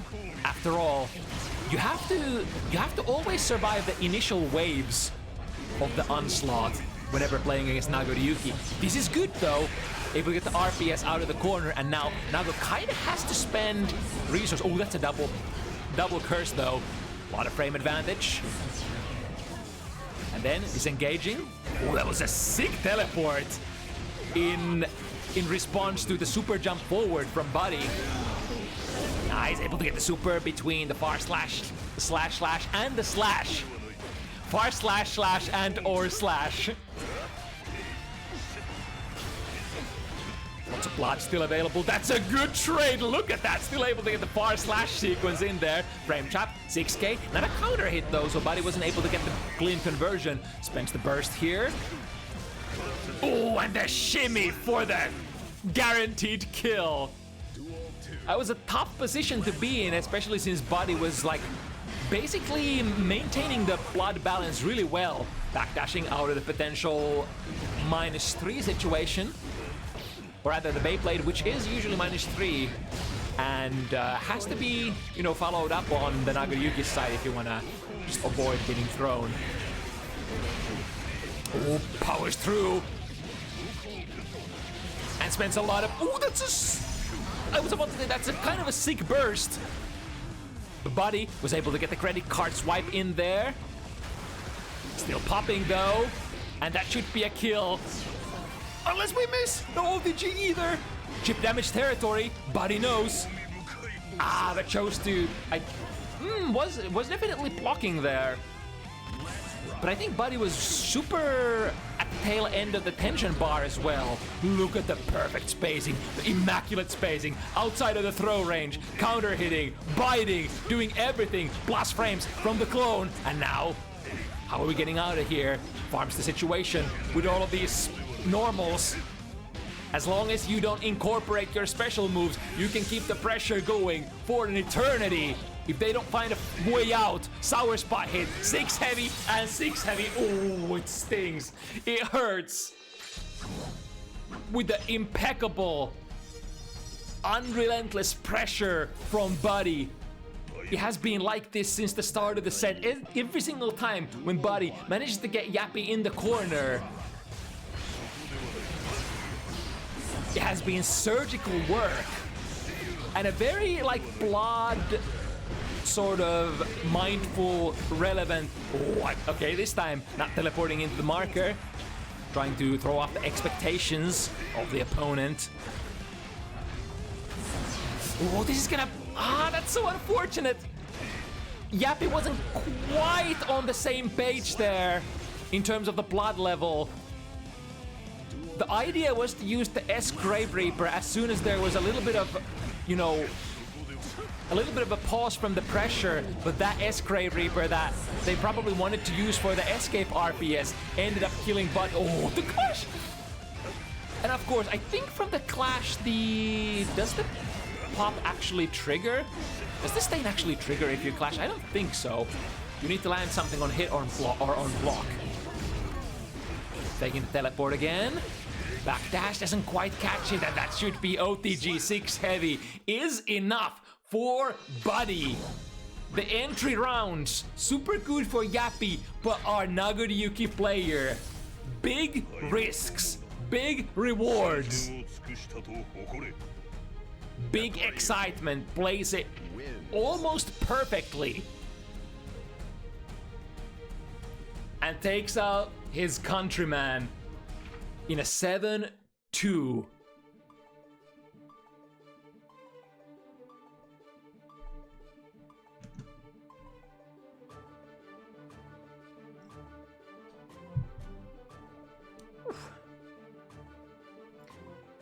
Okay, so there were some talks about potentially replacing Antonio. Who was it? So this yeah.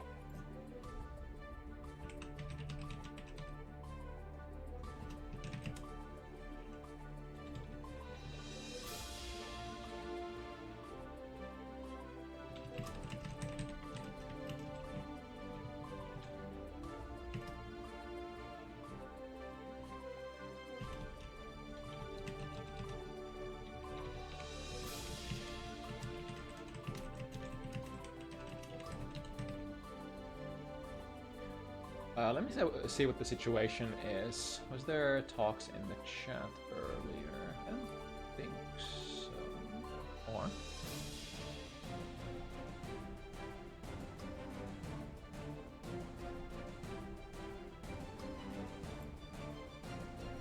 Give me a moment. I'm not sure if Mary is on the same page either, so we might have to play the next matchup slot as we're figuring this out. So we could play Kubikew and Sunny first.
Okay, while we are waiting for Sunny and Kubikew, let me do a quick scout. Is this potentially an equal setup if we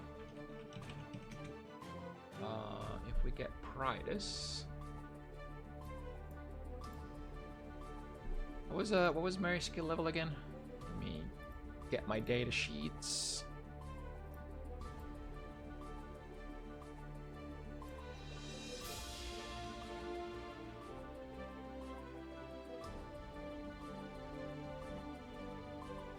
Yeah, that actually doesn't look too bad.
There were some considerations for Sunny, because like Sunny did say that like they wanted a relatively late slot. So I wonder if we.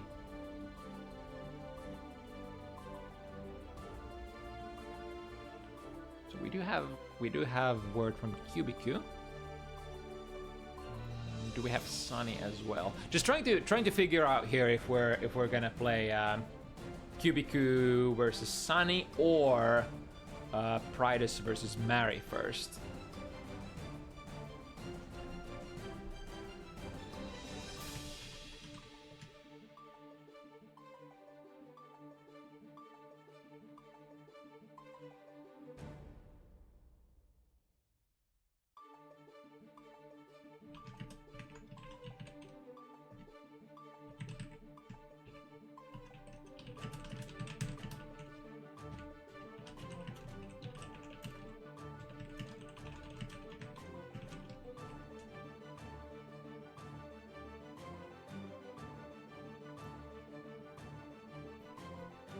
Yeah, sorry about the short intermission as we are figuring things out here.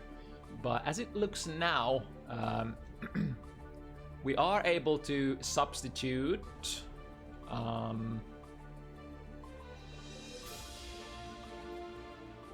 We are able to substitute Antonio for PRIDUZ on a short notice in this one. Mary was okay taking the matchup. So I believe that would be Abba versus Milia, I think is PRIDUZ's character.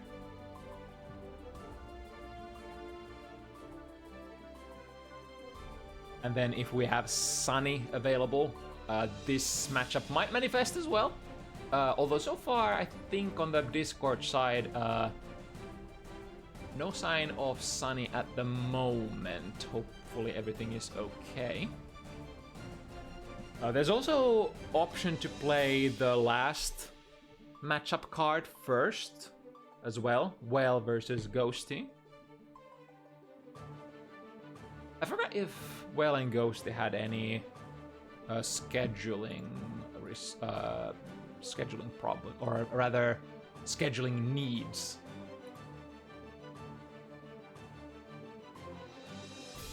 I don't think so.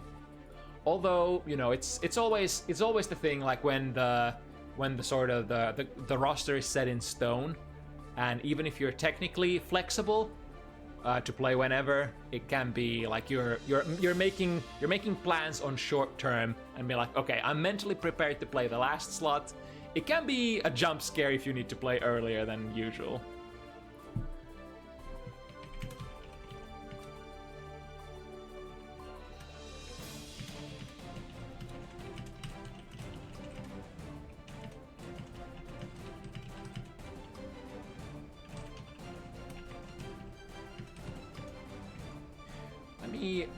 Let me ask Well and Ghozzty what their status is.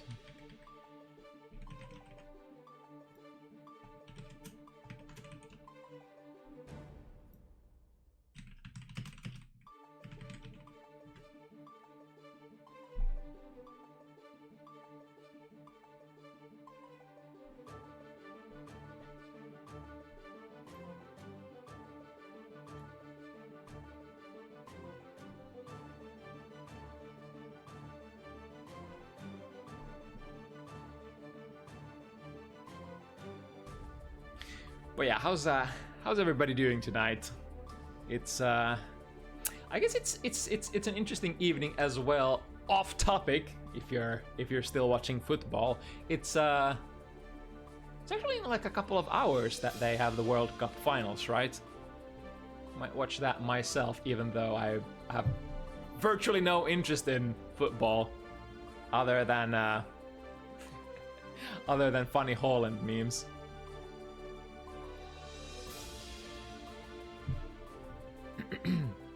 So we do have Ghozzty.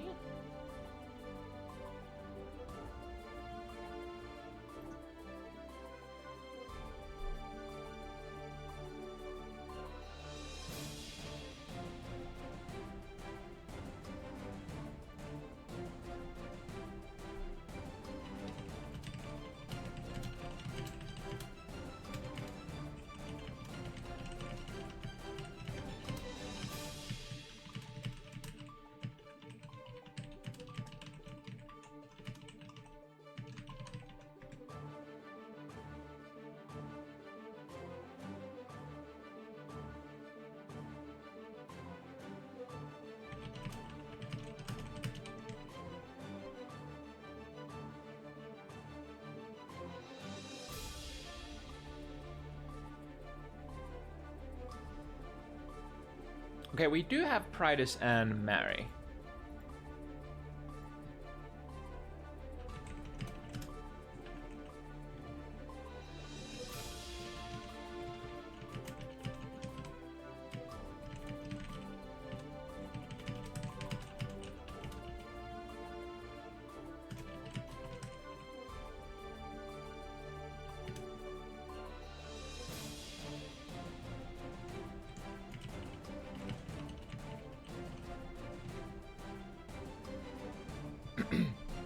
Okay, looks like we have Well and Ghozzty. So that would be our order of...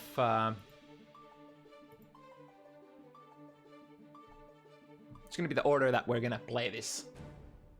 So there were some uncertainty factors with this one.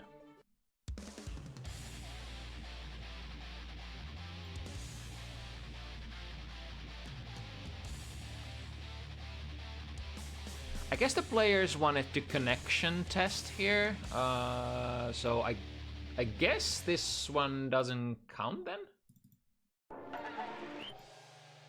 Which is, I guess okay by me. This is a super long distance connection after all.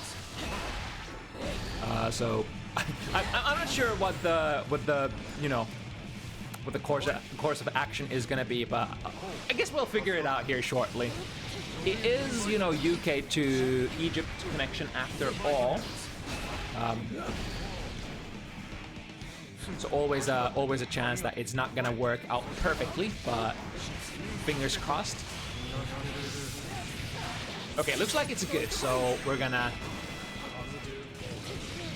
sand back out of this one and start it again. Let's just hop onto this screen while we're resetting it and then jumping into it. Technically the last matchup slot of the evening, but because of the scheduling funky stuff, we're gonna play this first. Next, it's gonna be Well and Ghozzty. Well, for the first time in a while Ghozzty is one of the newer acquisitions in terms of players for the Bounty Hunters roster.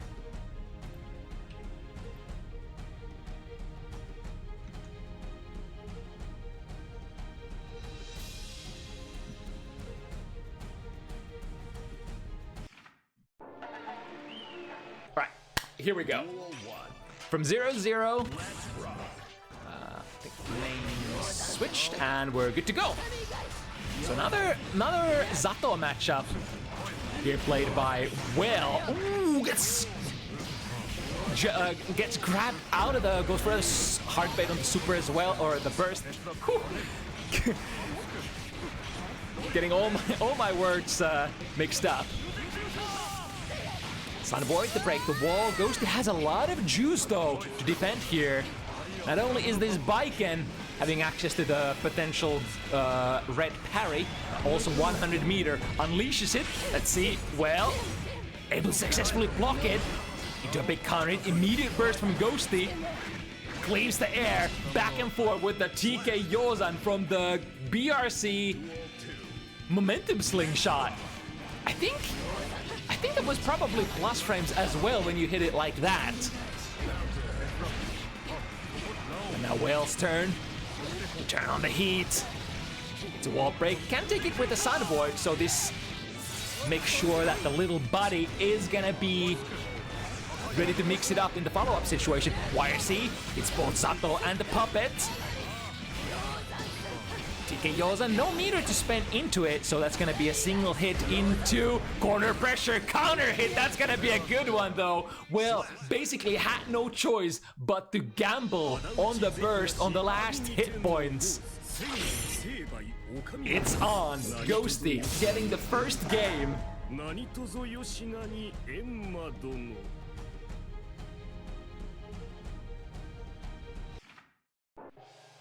Duel 1. Let's rock.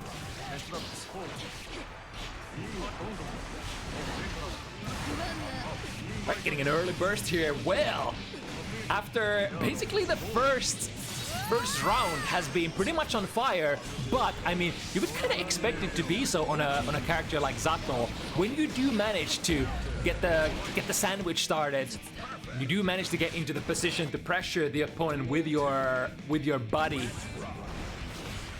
It should be good, for this character is all offense, no defense. Hard bait on the burst here once again on Ghost. Oh, able to hit it from the backside, and then the swift burst bait as well. The tide, the momentum has turned just like that. Now, well, he's gonna have the burst resources available for a long time. Potentially, not even for the majority of this last round. So look at the trade! I've never seen it trade like that! Able to get the shadow out, and now misses with just a couple of inches. That would have been good one as well. I think Ghozzty was respecting their deflect shield, so that no follow-up shenanigans could be mounted by Ghozzty. Puppet is back as well. RC, this should be good. Switch positions. Unsummon and go again.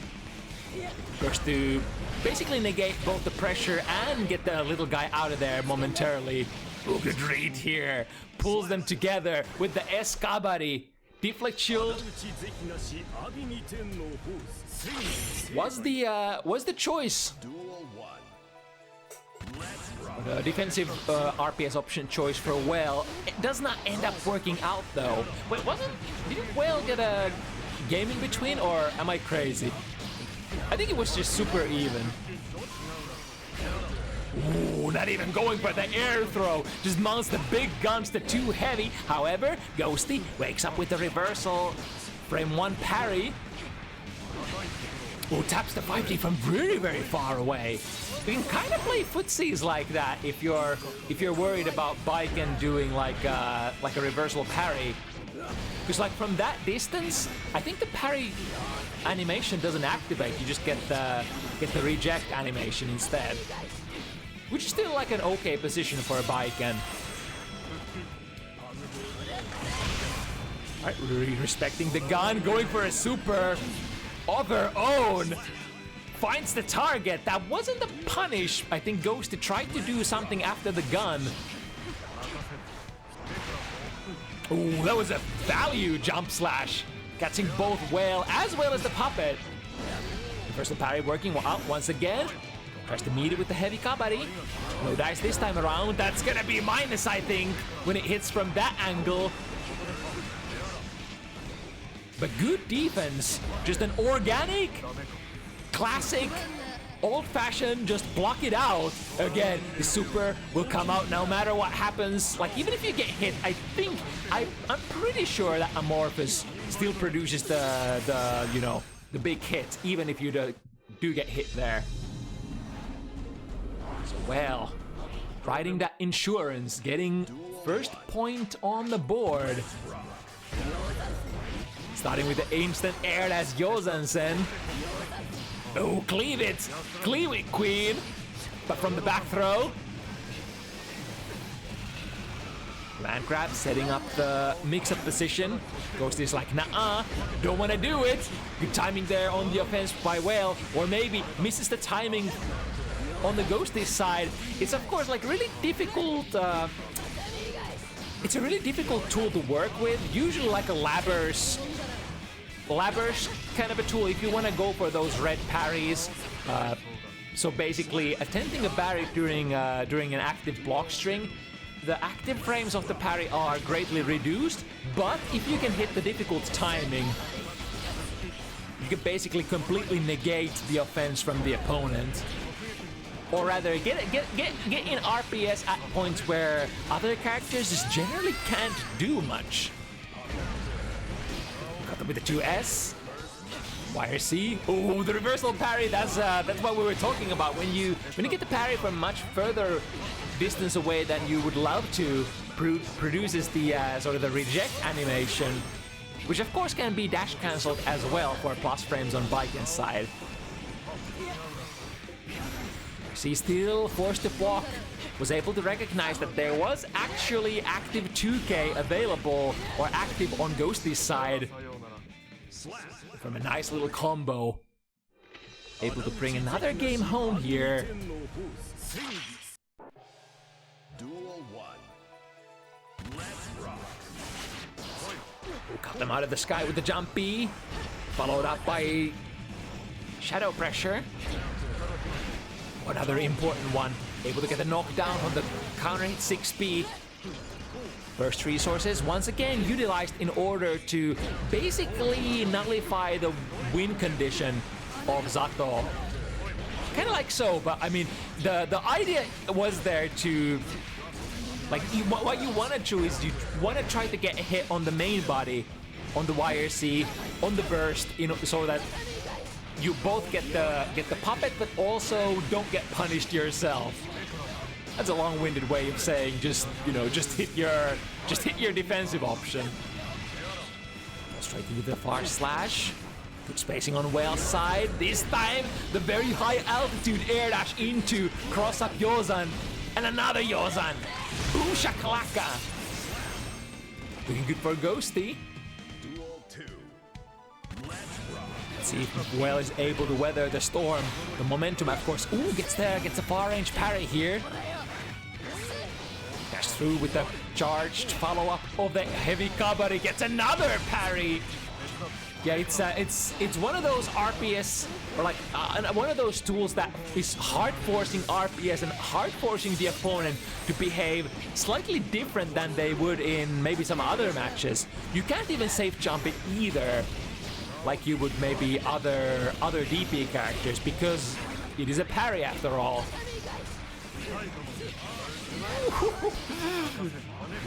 Physics be damned. Finding 2S here, waiting for the burst. Ghozzty is patient though, and in fact I think Ghozzty doesn't necessarily have to even burst this round if they don't want to. Into a stutter step, close slash, we do have the frame advantage, yeah.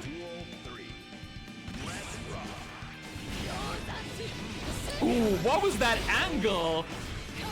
Now this round is going to be semi-important for Whale in order to not let Ghozzty run away with the momentum too much. Looking so far so good. Able to run the pressure so that the parry isn't an issue.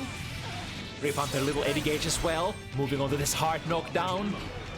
You have resources playing it from a safe distance. YRC is baited! And didn't even lose the little guy too badly. I think there was a... I think there was an unsummon as well before that.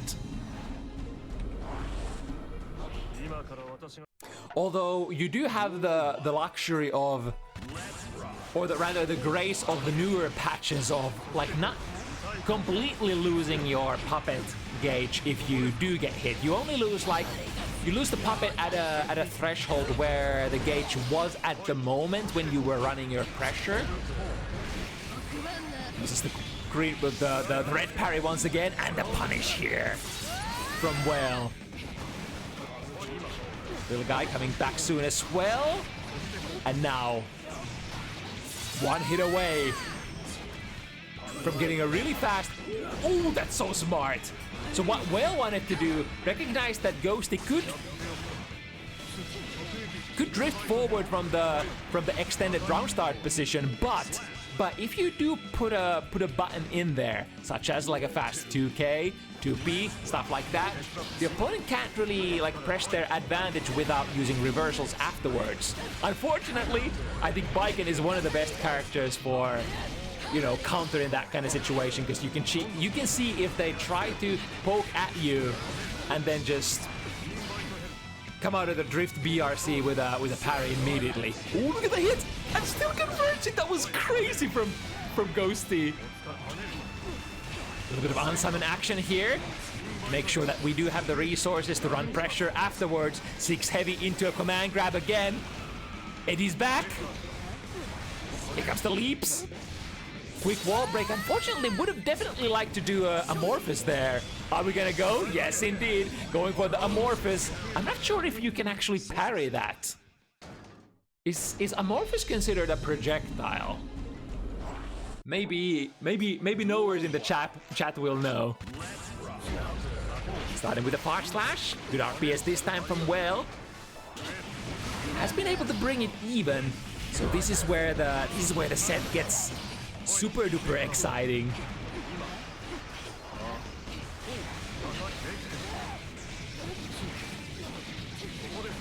Nice long combo sequence as well. Even though this doesn't quite bring the little guy back home. It's always important to do your best to try to stall as much time as possible, no matter what the situation. Even if you're on offense, even if you're comboing, even if you're on defense, just buy time for your best buddy to come back.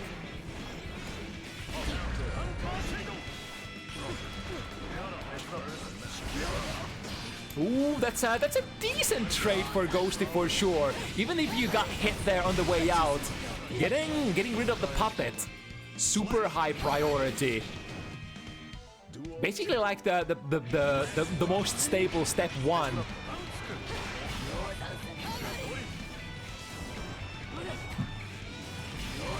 Oh, but the Yozan once again cleaving north, south, east and west. And again, going in with the TK input, getting a nice little conversion there. And oh, well, on the back pedal, who gets actually hit by right after the summon. Can we get in there? Not quite. The opponent is moving backwards with the drift. And Ghozzty, once again, grabs the lead by just a little bit. Duel 1. So many more opportunities left on this set. Well, gets the first move. Normal throw in order to buy some time.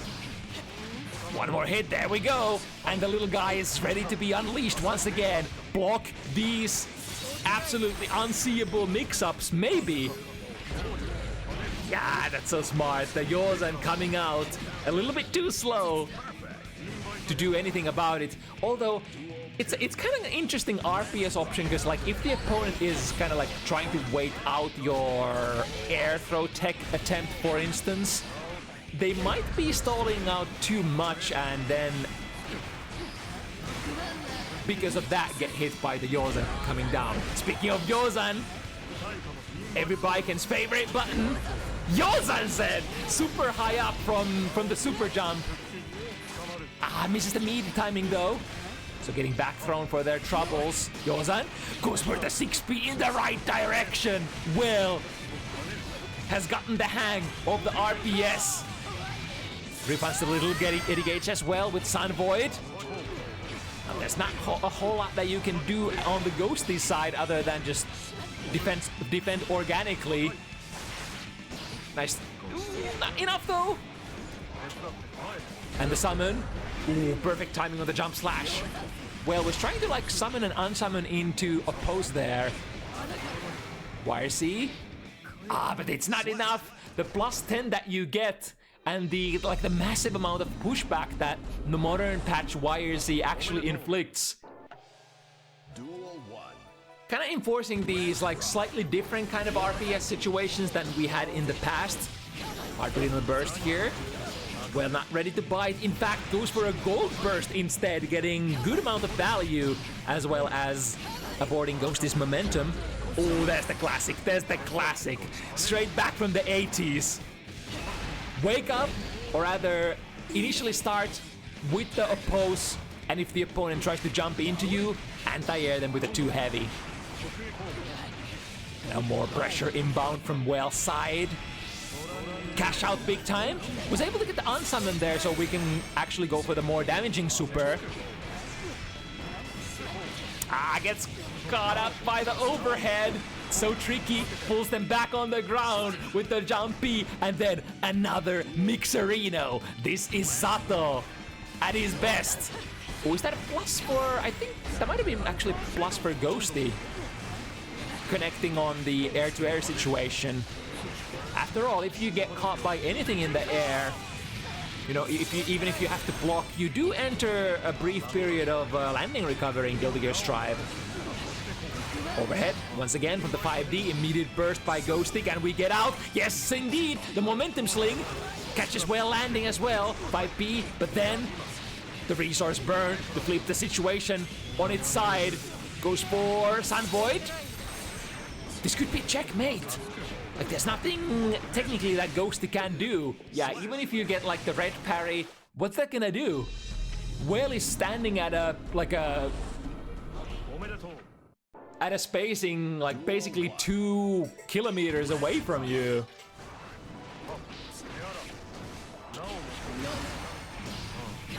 Blue burst is the defensive option. Oh, okay, at least didn't take the too heavy counter hit this time, but not too much better there from the far slash. Blocks the last overhead. Okay, two minus on block perhaps from the Drunkard Shade. That's misses the dash momentum. That would have been okay. Definitely would have been okay for well. Defensive jump back. Trying to. Ooh, there we go. Big counter hit too heavy. Straight into party time. Refreshing the gauge with Sun Void. Eat these whack-ass mix-ups. But Ghozzty's not eating. Ghozzty's not hungry. Not taking any of that. It's okay, I already had my dinner. Okay, the little guy's oppose does take care of Ghozzty's jump in initially. And then hippity hop into froggy pressure. Well, potentially on the cut or on the verge of swinging the momentum back and forth hugely. Burst no longer part of the defensive options that Ghozzty can utilize in this round.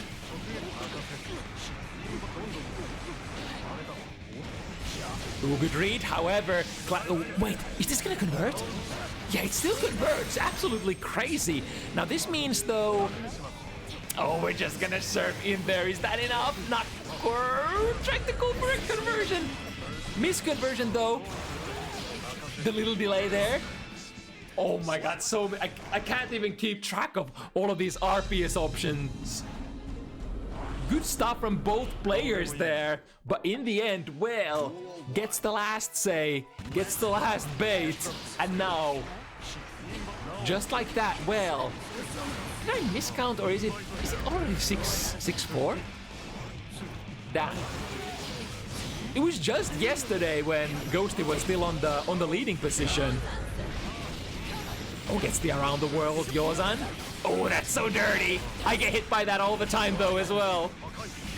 Patient, yes, delays the strike enough so that there is no longer little Eddie to be concerned about. The oppose, eventually, he has to be disengaged after all. All players whipping there, the 6P, keeping well low profile enough to not get clipped by the Yozan. And then the Froggy. Skip a hip into the hop, and then eat this mix-up. 5D, you've seen it before. I mean, good news for Ghozzty is that Well's puppet gaze was basically extended already.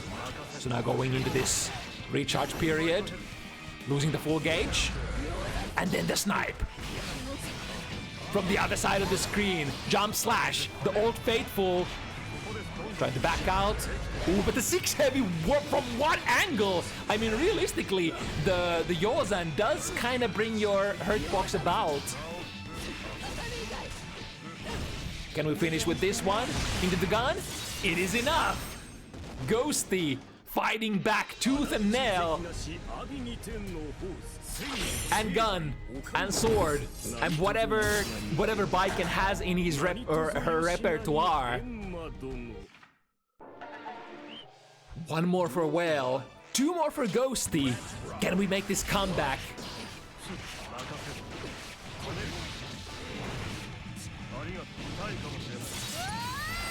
Stacking the full gauge just before the wall break. Didn't quite have the 50 tension to make the best okay place there. Ooh, this should work out. I think in the middle of the 5D animation there, no way out either. And no access to puppet gauge. Here we go. Eat this mix up. Which side?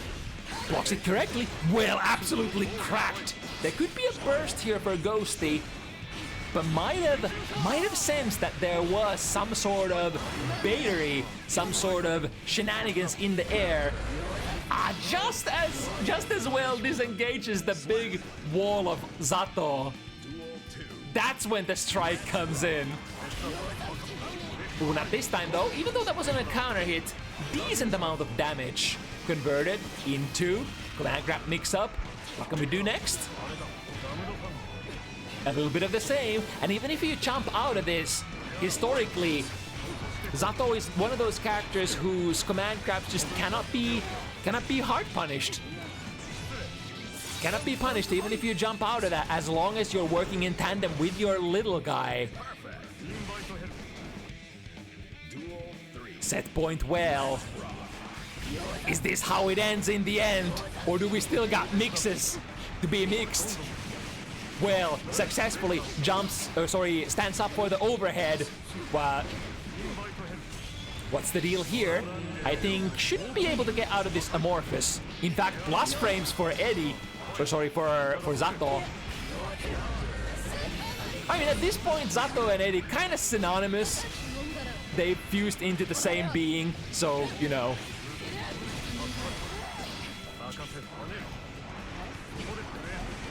Couple more mix-ups. Ooh, ventures a little bit too close to the sun. Ghozzty, the PRC, gets thrown into the corner.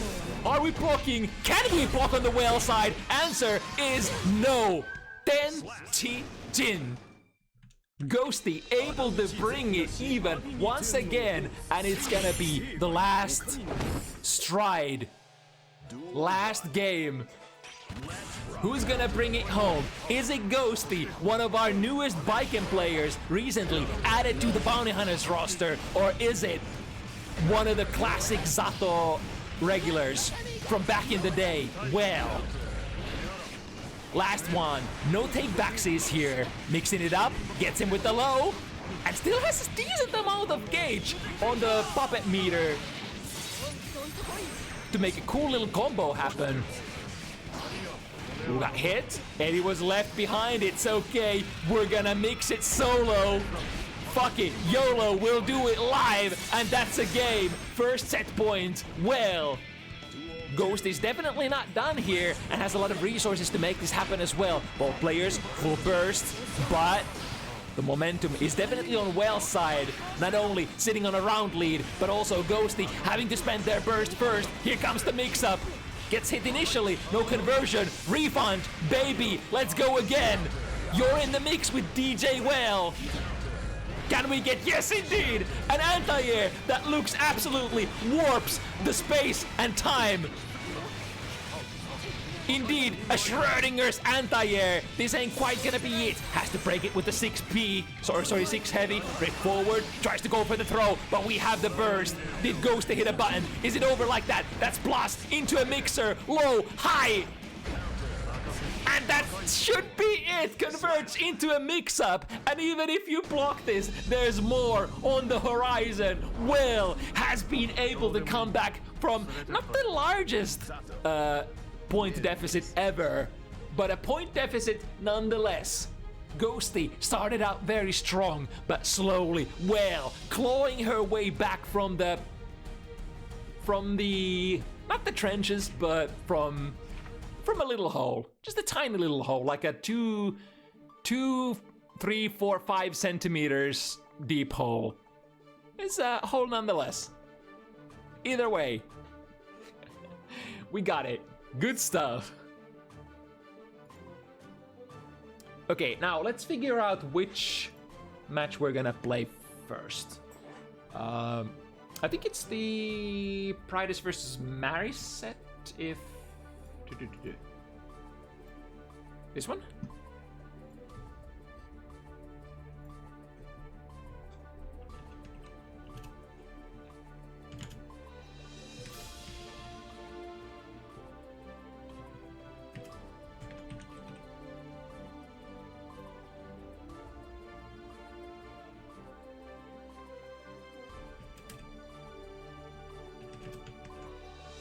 And PRIDUZ.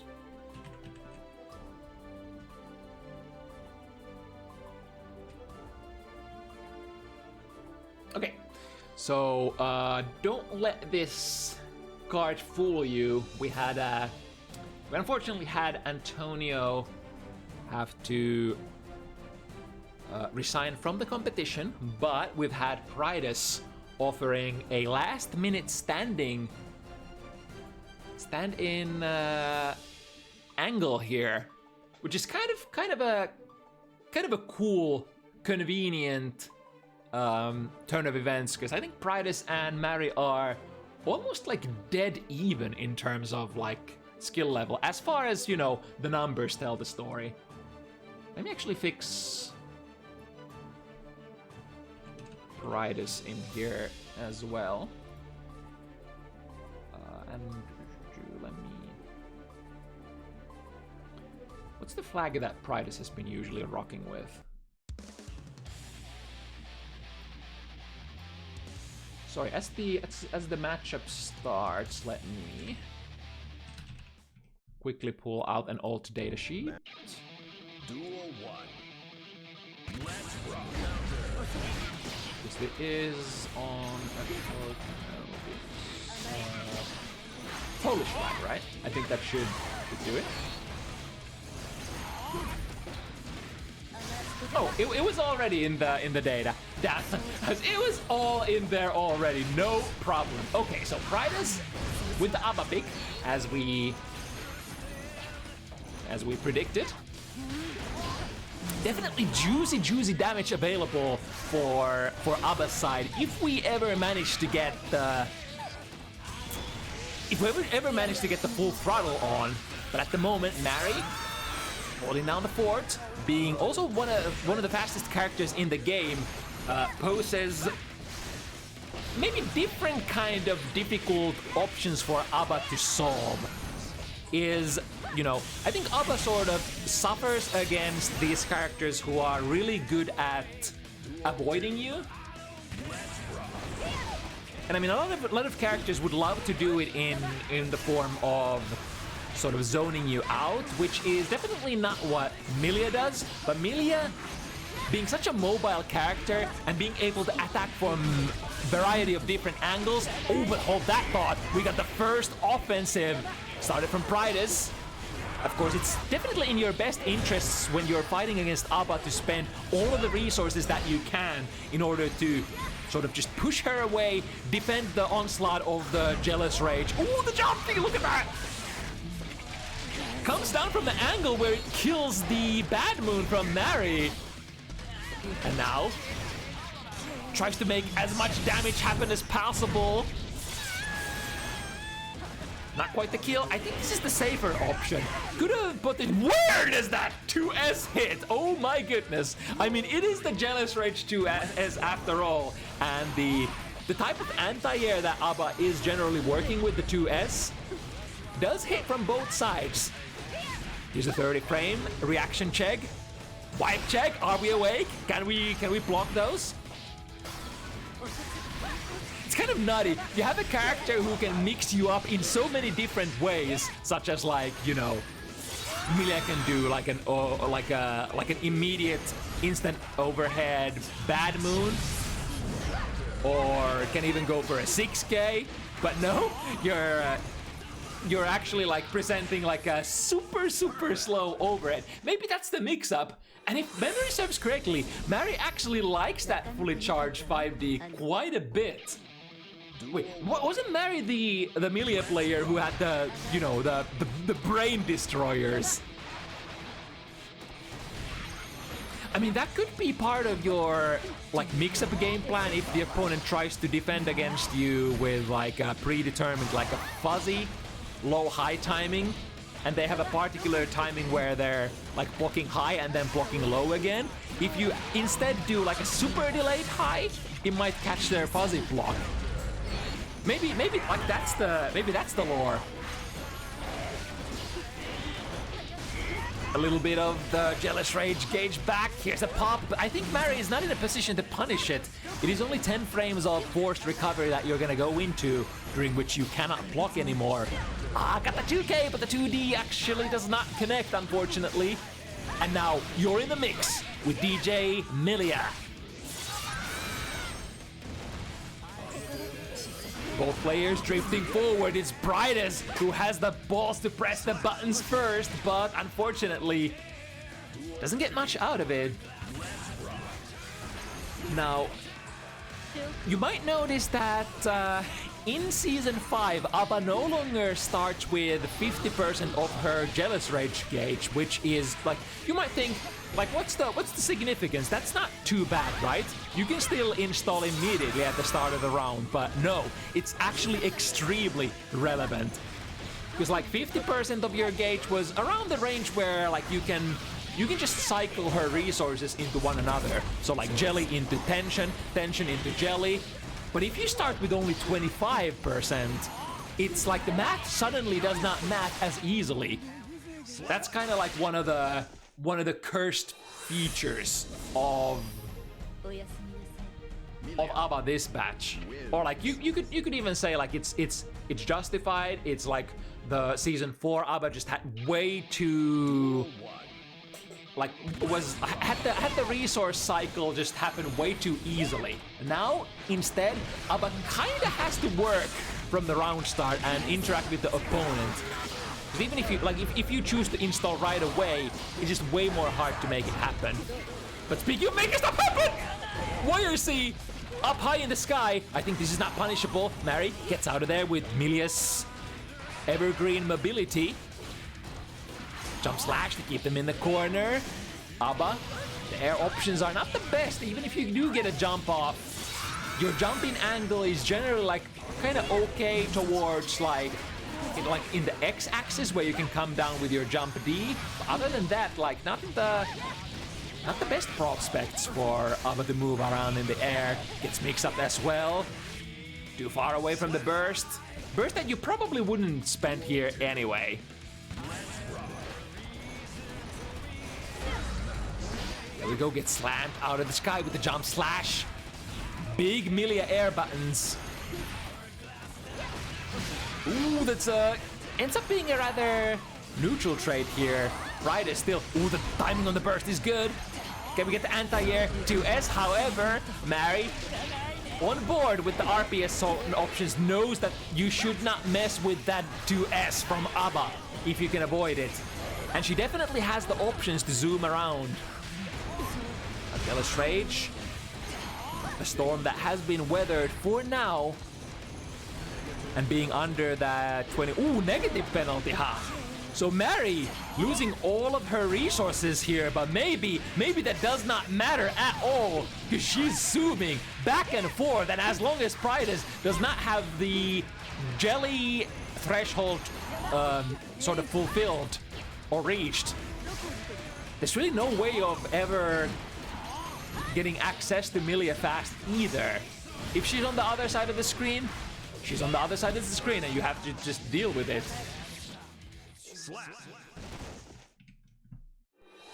Right, another relatively clean round for Mary. Able to pick her spots, when to engage, when to disengage. Duel 1. Let's rock. Even though she is a character that has to kind of risk it for the biscuit and get in there close and personal, it's just so difficult to pick your spots as Abba. There we go, finally finding the big anti-air. And look at this, big conversion, high jealousy. This is your time to shine. This is basically your win condition. Can PRIDUZ make it happen though? Still a decent amount of jelly left. That is full, almost full 10 seconds that you were able to get out of that now. Around 70% damage done on Mary, but is it enough? Gets to enter the Jealous Rage once again.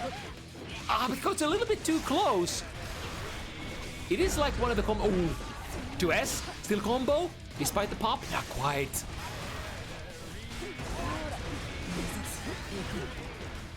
Kubikew tries to interact as much as possible.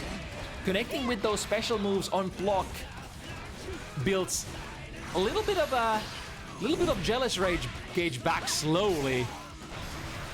But of course, it's those big hits that you would usually love to finish your combos with. Stuff like the key grab, which will just immediately give you like 25 and put you in the mode.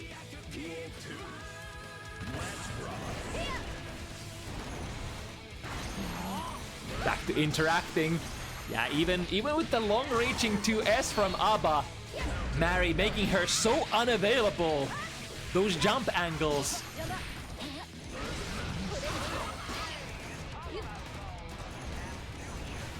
Being very patient here. Where's she gonna engage? Of course, the more you stroll around, in general, like you would have to in Guilty Gear Strive, and just about any Guilty Gear game that came before this one, you would have to move forward a little bit more than you move backwards. Otherwise, the tension pulse is gonna get the best of you and inflict a negative penalty. There we go, the timing! This time, able to anti-air against the Capel. As Mary is coming down from the sky, PRIDUZ.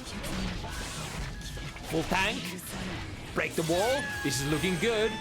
Not too much life left, but you have the best normals in the game and the best movement speed as well. Baits the burst, and that's gonna be it. PRIDUZ putting themselves on the board after 3 consecutive games for Mary.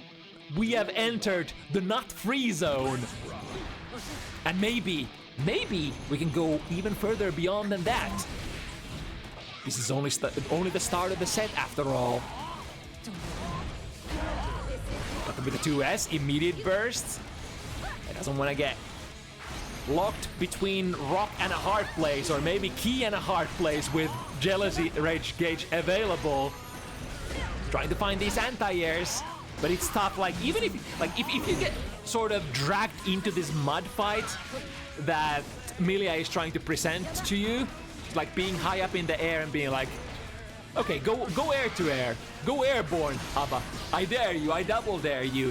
If you get baited into those positions, those might actually be like super good for Milia, because like she's moving around so fast and her buttons are, let's face it, much better in the air than yours. Ooh, the straight judgment. Ooh, the 2K. This is big for Mary. Able to get a mix in. PRIDUZ might have to think about bursting. There's the bait though. Can we get an uninstall? Yes, indeed, just in the nick of time, but unfortunately gets punished for it. I mean, technically, I think PRIDUZ kind of had to take that risk, right? Because if you go bust completely with that amount of health left that PRIDUZ had, there's probably no comeback anymore. Clean air-to-air exchange. Mary engaging, disengaging, gets a 2P in, no conversion. Switch sides. We're okay on Amelia's side. Oh, that was a smart cancel into... What's the super called? Septum Voices? I think that's the one. Switching sides to the better... side. PRIDUZ at the tail end of their life bar. It's not gonna be enough. Mary immediately breaks the momentum, adds one more on the trophy of victories. Small pieces of the key. Duel 1. Slowly getting chipped away from PRIDUZ's or Abba's trusty companion as Mary once again goes in full throttle. Yo, what? That was from so far away. In fact, I think that was so far away that PRIDUZ didn't even believe in the hit himself. There we go, getting a punish on the backdash. I think the situation ended up being minus for Mary, so wanted to try to exit it, but back to neutral. Keeper of the key is an option. Choosing to go in instead. We get the hit. Can we convert? Yes, indeed. The far slash reaches, moves Abba forward just an inch, just a critical inch to get the hit in, and then full conversion into Jelly. Baits the wire C. Good RPS read. I mean, these are the kind of huge RPS reads that you kind of need. Because like most of Mary's defensive resources are probably gonna be channeled into just trying to make your jealous pressure stop. Such as the gold burst here. And now, if Mary could keep up the pressure, The burst from PRIDUZ disengages from the Jealous Gauge. Gets a small little refund. Not too much. But I mean, a little bit is always something. A small interaction. Here comes the Brain Destroyer. The cross-up into a fully charged 5D. I think away from the throw range as well. The command dash into the throw. Misses the meaty setup. Kind of looked like what it was. Oh. Are we good? Internet magic happening on the background. Conversion into virtually 9.5 seconds of jelly. The burst even shouldn't, like, it generally does not matter too much if you get bursted in that situation as ABBA. You're kind of chilling when you have like around 8 more seconds to play the neutral with your good normals. Although the problem for PRIDUZ in that particular instance was that he just didn't have the life. Oh, the overhead.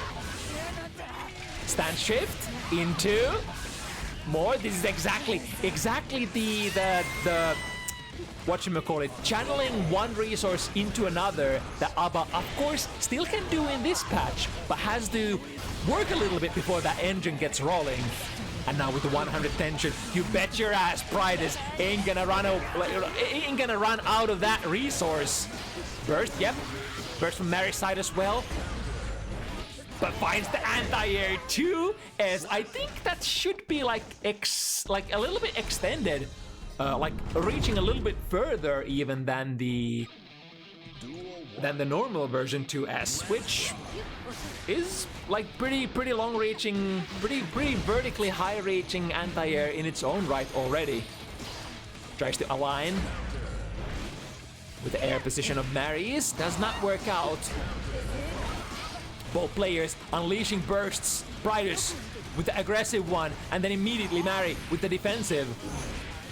We've been able to build almost 50% jelly here, so if PRIDUZ manages to get the hit in here, should be a pretty good position to siphon resources into one another. But Mary, of course, doesn't want to let any of that happen. Mix it.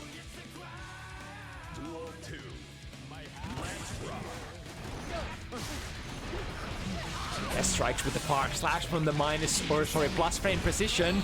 Got them with the 2S, or sorry, 2 heavy. That was not the cleanest hit. Still able to stay on the driver's seat. This is kind of a position where you can actually afford to go air to air, where you are moving lightning fast, but also have access to some of the nastiest air normals in the game. I mean, Jealous Rage ABBA has just, you know, just some of the best normals, period. It doesn't really matter where you are, what your position in. Are you airborne? Are you grounded? Are you standing? Are you crouching? Just some of the best in class normals you've ever seen. But unfortunately, Mary once again finds her way in successfully. Duel 1. Let's rock.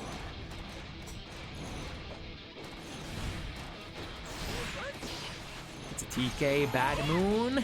It's the move that starts the priority. PRIDUZ has deemed that they don't want to get locked down in the corner. I think even more than that, generally, I think you're not that worried about corner pressure against Milia. What you are absolutely afraid of is this one. The meaty, heavy disc. One of the nastiest, the most original, set it and forget it kind of Okies.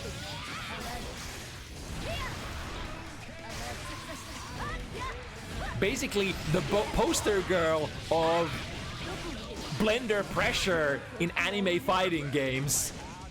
The tandem top H version, the hit that you would love to avoid as much as possible. But once again, getting the setup, getting the hit, and basically guessing for your, like, even if you're not guessing for your life, it's such a difficult vortex to get out of.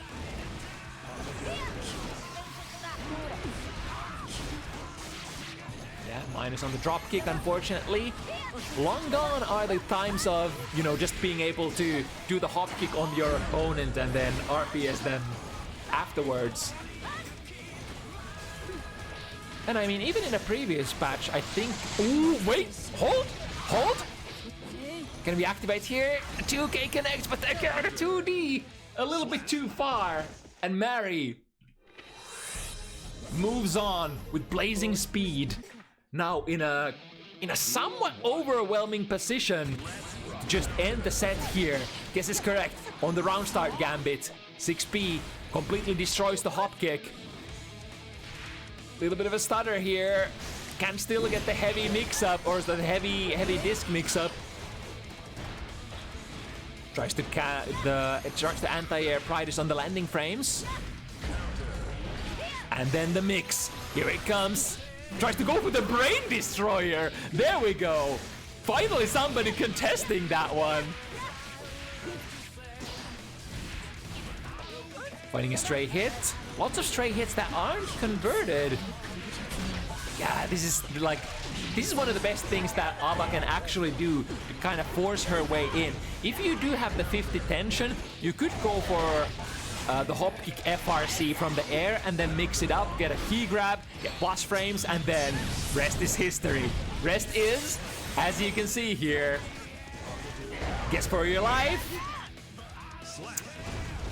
And it's tough. As it should be.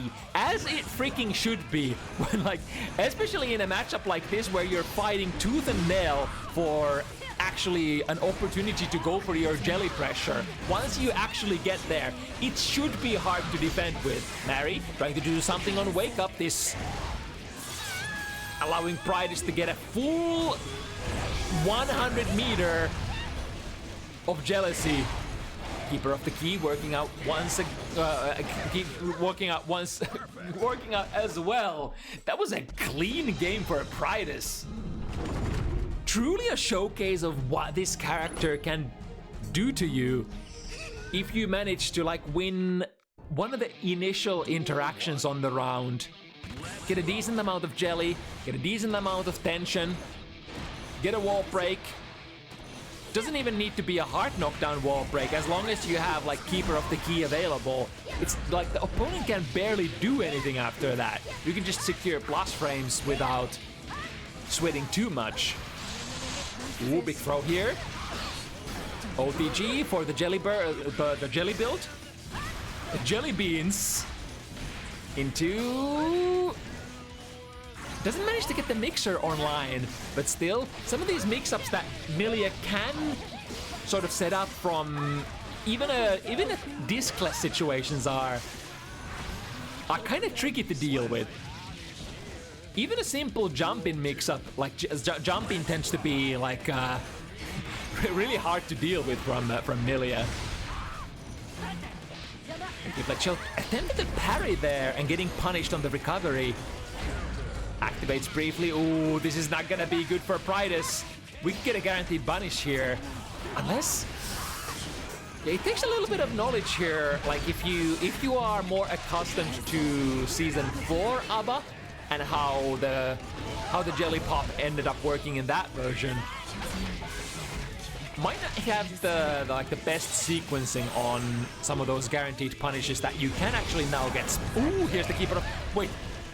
Ooh, the first hit ends up missing, but then the second wave of hits, and then the 2S cleaves the air, taking Mary out of there. PRIDUZ potentially on a warpath, coming into this set on a very short notice, fighting for his life here. The lefts, the rights, the mixer. Mary gets a wall break and a lot of tension coming in for potential place here, which, yep, as you guessed it, can be sunk into a YRC, into a defensive option. And now... Oh, that's kind of smart. I thought the idea was to delay the situation a little so that PRIDUZ guaranteed runs out of all of the jelly. Activating the mode here. Big chance. Swipes him with a 2D. A rare kind of starter. Into full resource bird. It should be a kill on Milia. Boom shakalaka. PRIDUZ refusing to go down with a low score. 4-6 now. comeback is alive. The big underdog, which I think ABBA has kind of become in the community. I think the consensus at the moment is that like ABBA is kind of a struggle character in a way. Out of the mode. Unfortunately, that breaks the wall immediately, so Pride is not able to cycle the resources as best as he could have potentially. In a best case scenario. Ooh, complete whiff there on the 5K. Pride strikes, gets an opportunity, builds jelly. And now that we have 50 jelly and 50 tension, even a hop kick on block could be an opening. It's exactly what he went for, but Mary knew! That's so freaking smart from Mary! Knew that the hop kick was coming and that she cannot block it. That's gonna be a mix-up. That's gonna be a win condition potentially for PRIDUZ. So good on Mary initially spending the deflect shield, although unfortunately it doesn't quite get her there. And now PRIDUZ. Good anti-air, good positioning there. This is, I guess, a position where I put all in on PRIDUZ. Finds the hit. That could be a kill. Out of the mode. And then I wonder if that was a misinput on the super. Jump slash, slapping PRIDUZ out of the sky. We are working with the normal mode. And then, Keeper of the Key, there's nothing that Mary can do. If you are pressing the button, you die. If you're not pressing the button, well, you get mixed up. You would have to be in some sort of absolutely demonic position as Milia. Something like a double jump height, super jump height, and then air dashing out of there. Like I don't even know how you can avoid the massive full screen hitbox of the Keeper of the Key when you are, you know, in the mode. Good engage here. Yep, indeed. Fast RC into building a full stick of butter.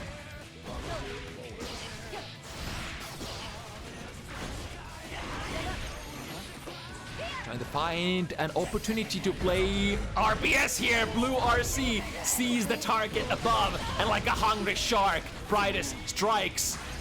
Mary exiting the corner, utilizing the forced pop frames to get a jump off.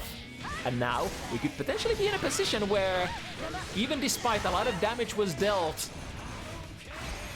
to Milia, maybe there is no opportunity to play anymore on the ABBA side. The Chroming Rose, sorry, not the Chroming Rose, the Capel, the Jump Heavy, all of those difficult to deal air options. Set point Mary, I think this is the first one of the set as well. Or first clean one. Capel, so hard to deal with. She basically has no hurt box on her feet while doing the Capel, which usually means that like air throw would be one of the few options that you can actually utilize to catch her. But I mean, with ABBA's slow as mobility and slow jump and slow everything, more easily said than done.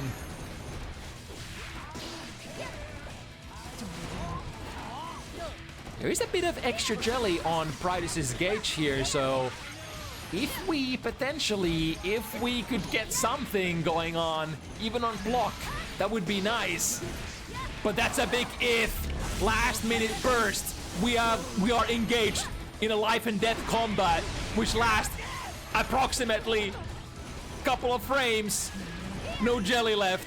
50 meter. Is there anything for PRIDUZ to do anymore? Finds the hit. Key trap. No, misses it. No way. No way! Tragedy storms him when demons spare her life. And all discovered. Mary is the victory, or is the winning player of this set. Sorry, let my inner Luca Turilli come out there for a moment. Whew. Good old memories. But yeah, Mary securing the set. Big thanks for PRIDUZ, of course, doing the doing the substituting there on a super short notice, and still making this a very, very exciting set. It's a rare treat that we do get to see this ABBA play on season 5 after all. A lot of ABBA players have moved away from that character after all. Okay, but now, last match of the evening, Sunny Kubikew, the last representative of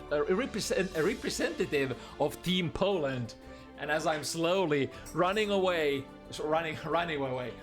out of breath, running out of voice, we still muster the last bit of strength that we have and go into this potential. Now let's see how it's gonna be. Sunny this time choosing to not go in with the usual testament, but instead trying another setup character. It's like these, I think these two characters share like certain similarities, Jacko and Testament.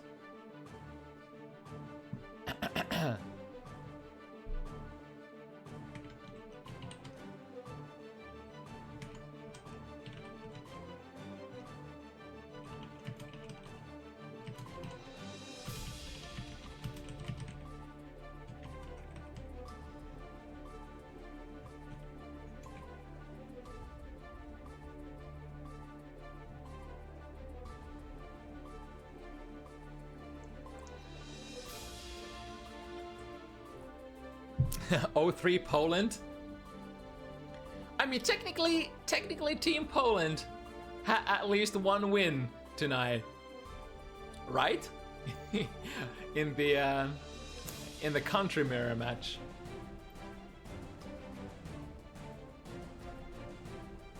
So it's at the same time you could potentially, like, if Kubikew loses this, it could be considered 3-0. But it could, depending on your point of view, it could be considered maybe not. You could consider it 3-1, huh? just a little food for thought.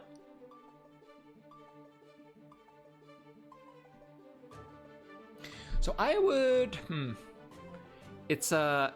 So this is a little bit of a mysterious matchup in the sense that I think Jacko is fairly new character acquisition for Sunny. Has not played like too many games with Jacko, and therefore we don't like exactly know where she stands in terms of power level at the moment. My gut feeling tells me that this is probably Sunny's probably the underdog, but you know, your guess is probably as good as mine.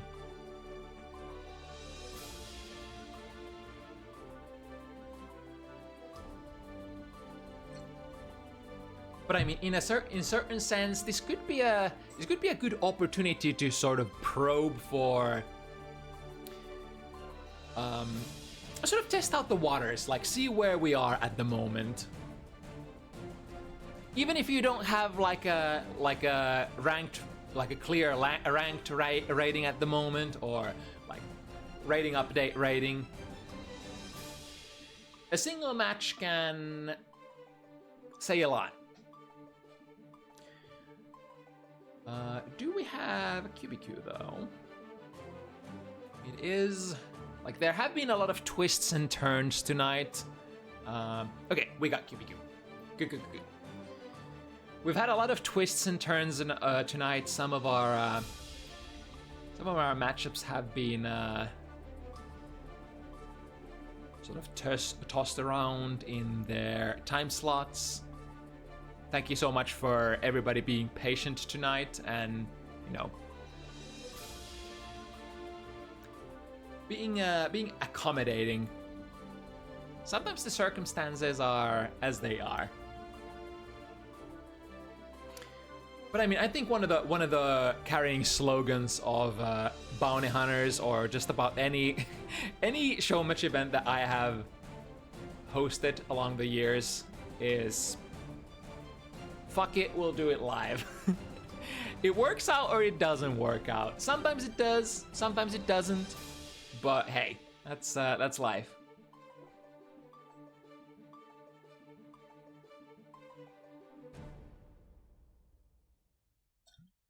And we're not gonna sweat it too much. But luckily we've basically we've gotten to play every single matchup of the evening, all 6, and one more as soon as we got Kubikew. Should be T-minus a couple more seconds.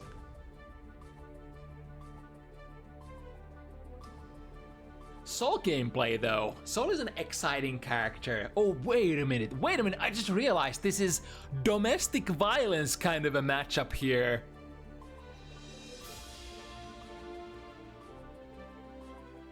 Between Sol and Jacko.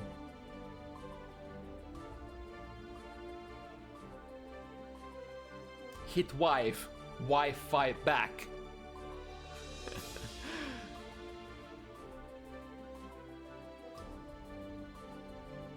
Let's see how much the wife can actually fight back here. Last one of the evening, Kubikew. Basically making his debut here on Bounty Hunters, one of the Polish crew. One more to defend. Instead of reflecting on themselves, they blame the beasts, heaven or hell. The reputation of their country. Huge hand, of course, showing up on such a huge mass tonight. Without further speculation, let's see how it's gonna go. Kubikew, Sunny. Immediately getting out the goons, which is gonna be an ever annoying obstacle course for Mr. Frederick to tread here, being one of the premium strikers, one of the strongest characters in the game when it comes to close range pressure. Sol has to work a little bit to get there, especially since his wife's archetype is a little more of the zoning kind, kind of like a very traditional Guilty Gear. First, zone a little bit, build an advantage, summon some minions, summon some goons, and then flow into close range pressure, utilizing those building blocks that you've been able to build. And so far, ooh, Sunny goes a little bit too close. Oh, a lot of funky stuff happening here. FD pushing Kubikew away from the initial pressure range. Dunking them, hitting only the little guy.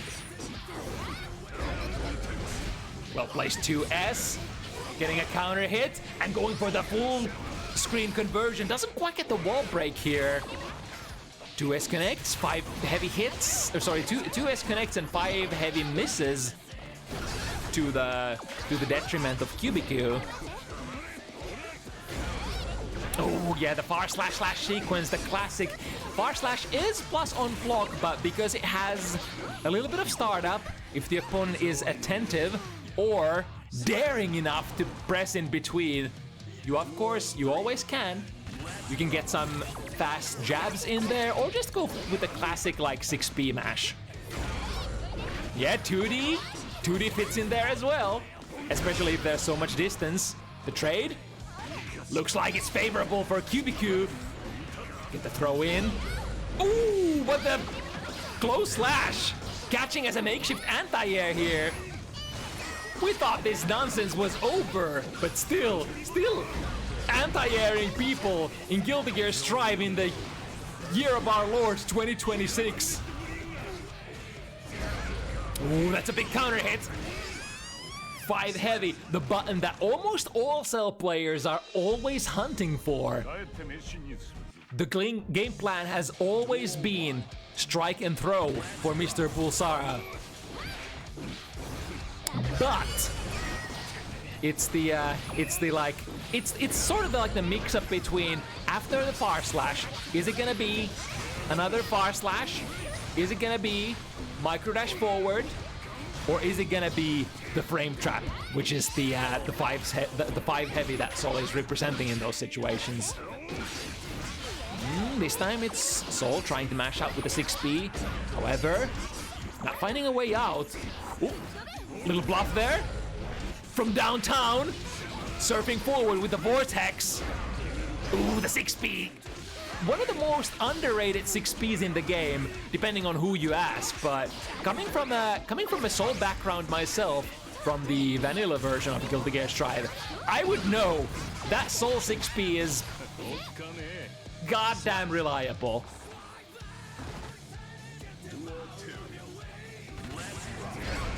Right, starting with the big gun, 6 heavy counter hit, and getting a decent amount of value out of it as well.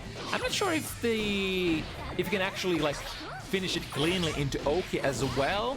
Might be a routing issue. Because of the FD, the 5 heavy was not in range to connect this time. Sunny with a burst, setting up a sandwich. Recalling the minions. Oh, is that a punish? No! The PRC slows down time. One hit confirmed into Elysian. Triver should be actually not that much damage.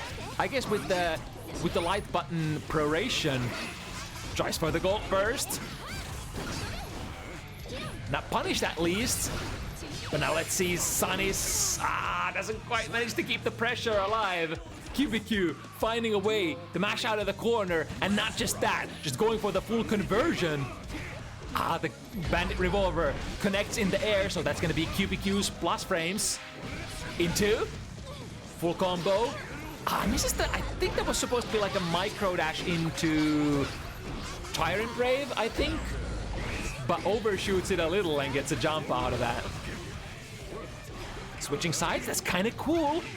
Into a throw. If you're sleeping on the wheel, you might get yourself thrown. With the dump, that's gonna be a punish. Counter hit for Sunny, another one. Bouncing Soul back and forth. Looking for a, ooh, I think the flames are actually gonna prevent this from going online. Perfectly spaced, meaty gun flame. I guess not one of your, like, not one of your go-to options, but basically a perfect option for that kind of occasion. This time Sunny had the good idea of instant air dashing over the gun flame. Has a lot of recovery, being basically a tool that completely seals out the ground.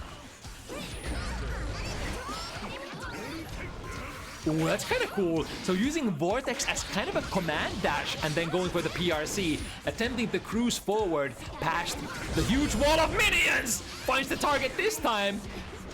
Combo is dropped though. So, infamously, difficult character to, or rather technical character to combo with. I mean, Ash should be, because he has always been some of the hardest hitting characters in the game. Caught them with the 2K. Or sorry, I think it was a 2D anti-air on the landing frame. Sunny. Absolutely nice moves. Ooh, starting with the DP. We're feeling frisky tonight. Nice. Instant air dash had a lot of momentum so that you could cruise past the parrying minion. And now this time we ain't gonna miss the input. Tyrant Rave, maximum damage. Guess for your life, kind of a situation. Instant air dash, jump heavy. Not much you can do about that. I think that's a safe jump as well, in case that Sunny happened to have the 50 meter. Got them with a close slash.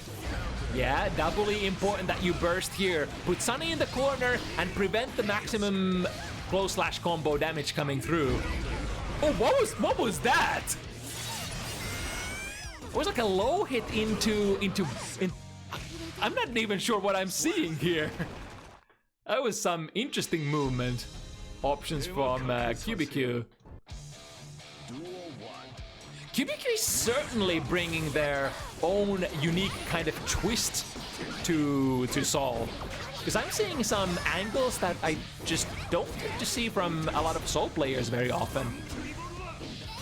That's the beautiful thing. The beauty of Guilty Gear overall. a fighting game where, you know, player expression runs rampant, if you will. Now Sunny, once again, finding a good close slash. Ooh, attacking from the backside. No doubt, messing up with Kubikew's reversal inputs. Tries the reversal vortex. No, sir, that's a little too naughty. A little bit too naughty. Starting with a big 6 heavy. Yep. I think the timing on the vortex might be like super manual and difficult to time there, because like Kubikew has missed that for a couple of times. Whoa, whoa, whoa, whoa! Whoa! That's kind of romantic. Both the husband and the wife exploding together out of the timer. Interesting mix-up. Hopping to the other side, then hopping back in case Sunny wanted to go for a throw. But I think it's kind of like the uncertainty of the sort of the new character that is shining through. All of these situations really good, but sometimes the like the finishing touch and the small mistakes. There we go, good read there. With the instant air dash. Is that punishable? No, because the Bandit Bringer connects on an aerial opponent. Getting a couple of goons in there. Play with the children. Ooh, the perfect spacing for there for Sunny. Let me tell you this much, it's not the easiest. I think it's not the easiest thing in the world to tread like tread a world of 9-frame reversals for Jacko. From what I've heard from Jacko players is some of the setups that you're gonna need are like fairly tricky to pull off. Also, howdy players from howdy gamers from Steggy Stream. We are currently on the last match of the evening, the 6th slot. Here between Kubikew and Sunny. Sunny rocking a new character, so probably being the underdog going into this matchup. But also the opportunity for Team Poland to redeem their honor and take one win home here. Tapping them with the 5D, immediate reversal burst. Ooh, got them with the overhead dunk. The classic jump in with a button, then go for a very delayed Bandit Bringer. Really tricky to defend against, especially like depending on the like sort of the altitude where Sol chooses to play it. Plays it again, yeah, and it has a lot of pushback as well, especially if Sunny keeps holding onto the FD. Got them with the low, switching sides, decent amount of damage cashed out. The actives are a little bit. Ooh, that's so smart from both players. The drift, the BRC drift over the fire and the flames. But Kubikew had the RC on command as well. This is kind of why we're saying that in Guilty Gear, this is gonna miss though. This is why we usually say that in Guilty Gear games, meter is everything, and because Roman cancel is such a strong commanding option, it's usually the player who has more meter always has the last say in a given RPS situation. If you're willing to sort of deposit all of the meter into it. Got them with the jump B, and again, both players going for the throw. Aggressive burst, keeping Sunny in the corner. Now it's time to guess for your life. I think that should be the, like, if you block the Bandit Bringer successfully in that situation, should be plus for the defender, I reckon. Should be good. Is it close enough to the corner that we're gonna break through as well? I think not, right? And not quite. The Elysian Driver has almost no, like, corner carry potential whatsoever. Ooh, the big 6 heavy mash there, and connects the vortex this time around. Has dropped that a couple of times already, but this time we started with a 2D. We got these Hail Mary options here as well. It's like surprisingly difficult to challenge depending on how fast your buttons are. I think Sol should have some pretty good counter options to counter like Jacko 2D round start. Got them air to air. Let's see the combo. Probably a little too high to connect with the super. And baits the burst. Kubikew blazing forward with power of 10,000 dragons. Maybe installed or not. Starting with the 6 heavy again. Been really frisky with that one. In fact, I think 6 heavy should be probably one of those tools that can call out the Jacko 2D round start, right? Should be faster. Maybe? Jacko 2D has the problem that it has to travel a couple of frames as well, if I'm not mistaken. Ooh, cool route. This is the finisher. It's gonna be a big chance for Sunny to potentially make something happen, but the unfamiliarity, unfortunately, with the character, there can't have been too many weeks of experience going into this one. Sunny gets the back throw, gets the setup, gets the hit as well. Oh my goodness, I mean, it makes sense. Kubikew has won that aggressive 6 heavy over and over again. OTG misses. It's okay, we're still in there. And the last hit, the last say, goes to Kubikew with a clean manner. Saves Team Poland from a deep trenches. And able to deliver one decisive win tonight. Oof, okay. That should be all of the games for this evening.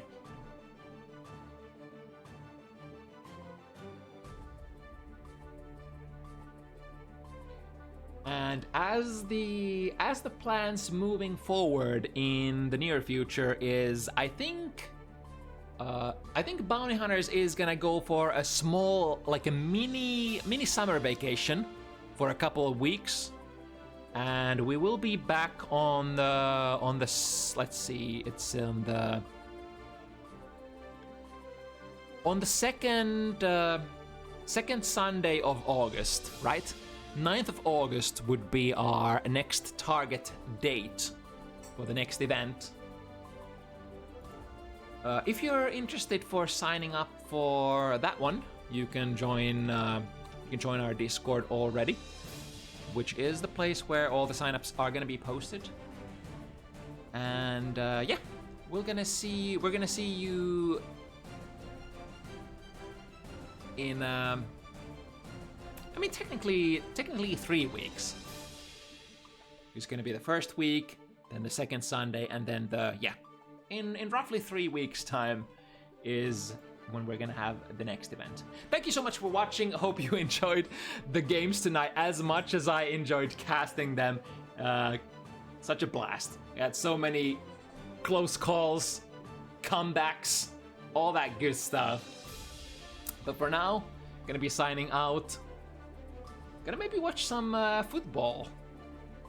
Maybe. Anyway, I'll see you 9th of August. Till then, stay safe and peace out. Bye bye.